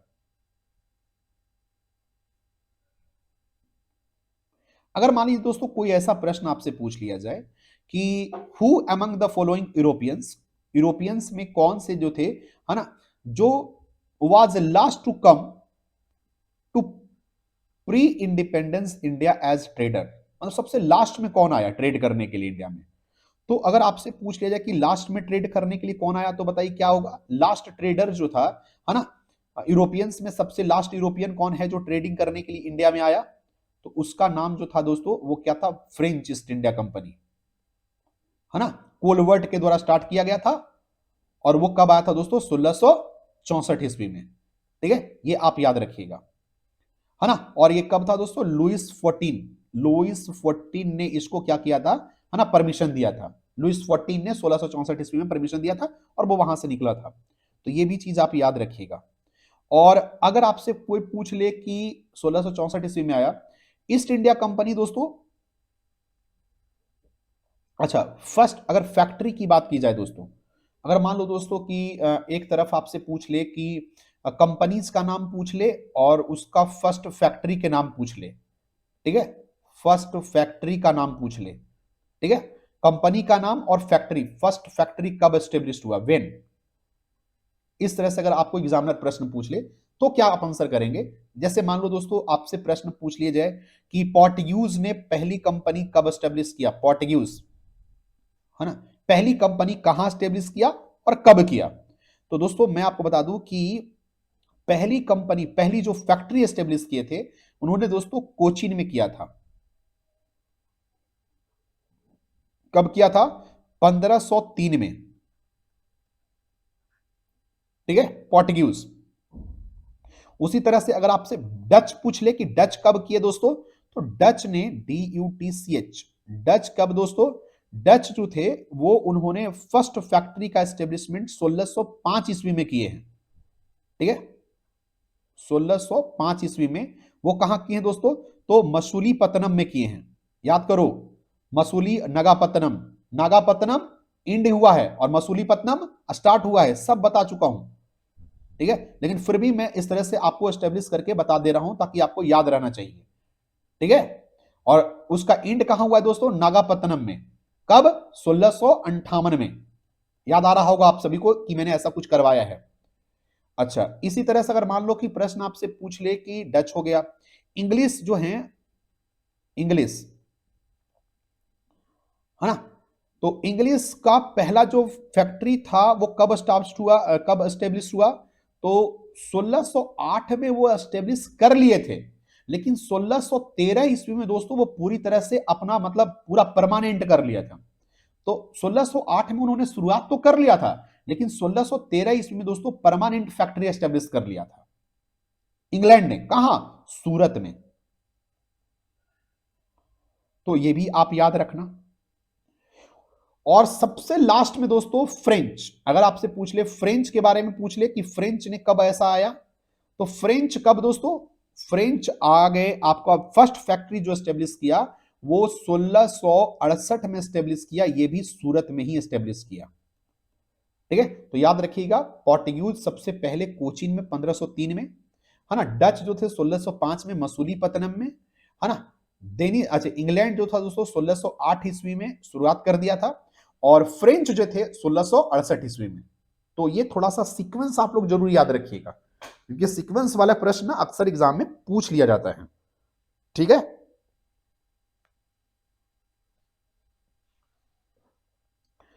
तो ये हमने दोस्तों लगभग पूरी तरह से कवर कर लिया यूरोपियन पावर को, है ना। जो यूरोपियन पावर आए, इस यूरोपियन पावर को हमने लगभग पूरी तरह से कवर कर लिया है कि यूरोपियन पावर्स जो यहाँ इंडिया आए और वो क्या क्या धमाल मचा करके यहां से गए, है ना, उन सारे के बारे में मैंने बता दिया। एक आपको होमवर्क दे रहा हूं कि आप लोग मुझे डिस्क्राइब कीजिएगा ट्रीटी ऑफ पेरिस के बारे में, है ना। अगर आप लोग डिस्क्राइब करेंगे तो मुझे बहुत अच्छा लगेगा दोस्तों। कमेंट में ऑफलाइन कमेंट कीजिएगा, आप लोग ऑफलाइन कमेंट करके मुझे बताइएगा कि जो कार्नेटिक वार था, है ना, फर्स्ट कार्नेटिक वार, सेकेंड कार्नेटिक वार और थर्ड कार्नेटिक वार, तो थर्ड कार्नेटिक वार में दोस्तों, है ना, ट्रीटी ऑफ पेरिस हुआ, ट्रीटी ऑफ पेरिस। ठीक है, और ट्रीटी ऑफ पेरिस में क्या क्या प्रोविजन था, इसको क्या करना है, आपको आंसर में नीचे लिखना है दोस्तों, अपने कमेंट बॉक्स में आंसर में देना है। तो इसका आंसर आप लोग से मैं ये क्या कर रहा हूं, डिमांड कर रहा हूं, आप लोग जरूर इस प्रश्न का आंसर करेंगे। और अगर अभी तक के दोस्तों क्लास को लाइक नहीं किया, शेयर नहीं किया, अगर आपने चैनल को सब्सक्राइब नहीं किया है, चैनल दोस्तों इक्विप क्लासेस, है ना, ISPCS, ठीक है, तो आपने नहीं किया तो जरूर कर लीजिएगा। और पीडीएफ के लिए मैं बता दूं दोस्तों कि पीडीएफ आपको कहां से मिलेगा, तो पीडीएफ आपको मिलेगा दोस्तों टेलीग्राम ग्रुप पे, है ना। नीचे टेलीग्राम ग्रुप पे दोस्तों आपको लिंक में प्रोवाइड कर दूंगा, उस लिंक पे आप क्लिक कीजिएगा और क्या करेंगे, वहां से आपको टेलीग्राम ग्रुप पे आपको सारे पीडीएफ मिल जाएंगे। छोटी सी इंफॉर्मेशन दोस्तों आपको और मैं देना चाहूंगा, ये पीडीएफ आपको वैसे ही मिलेगा जैसे मैंने क्लास में आपको पढ़ाया है, मतलब एज यूजुअल जैसे मैं आपको बताया हूं सारे प्रश्नों का आंसर, वैसे ही आपको ये आपको पीडीएफ वहां पे प्रोवाइड करूंगा, ताकि कुछ चीजें हैं वहां से आप नोट कर सकें अपने कॉपी में। ठीक है, तो प्लीज आप लोग क्लास को, जो विद्यार्थी अभी तक लाइक नहीं किया, शेयर नहीं किया, एक बार जरूर कर लीजिएगा दोस्तों। बहुत एफर्ट लगता है सारे क्वेश्चंस को करवाने में, सारे क्वेश्चंस को करवाने में, सारी चीजों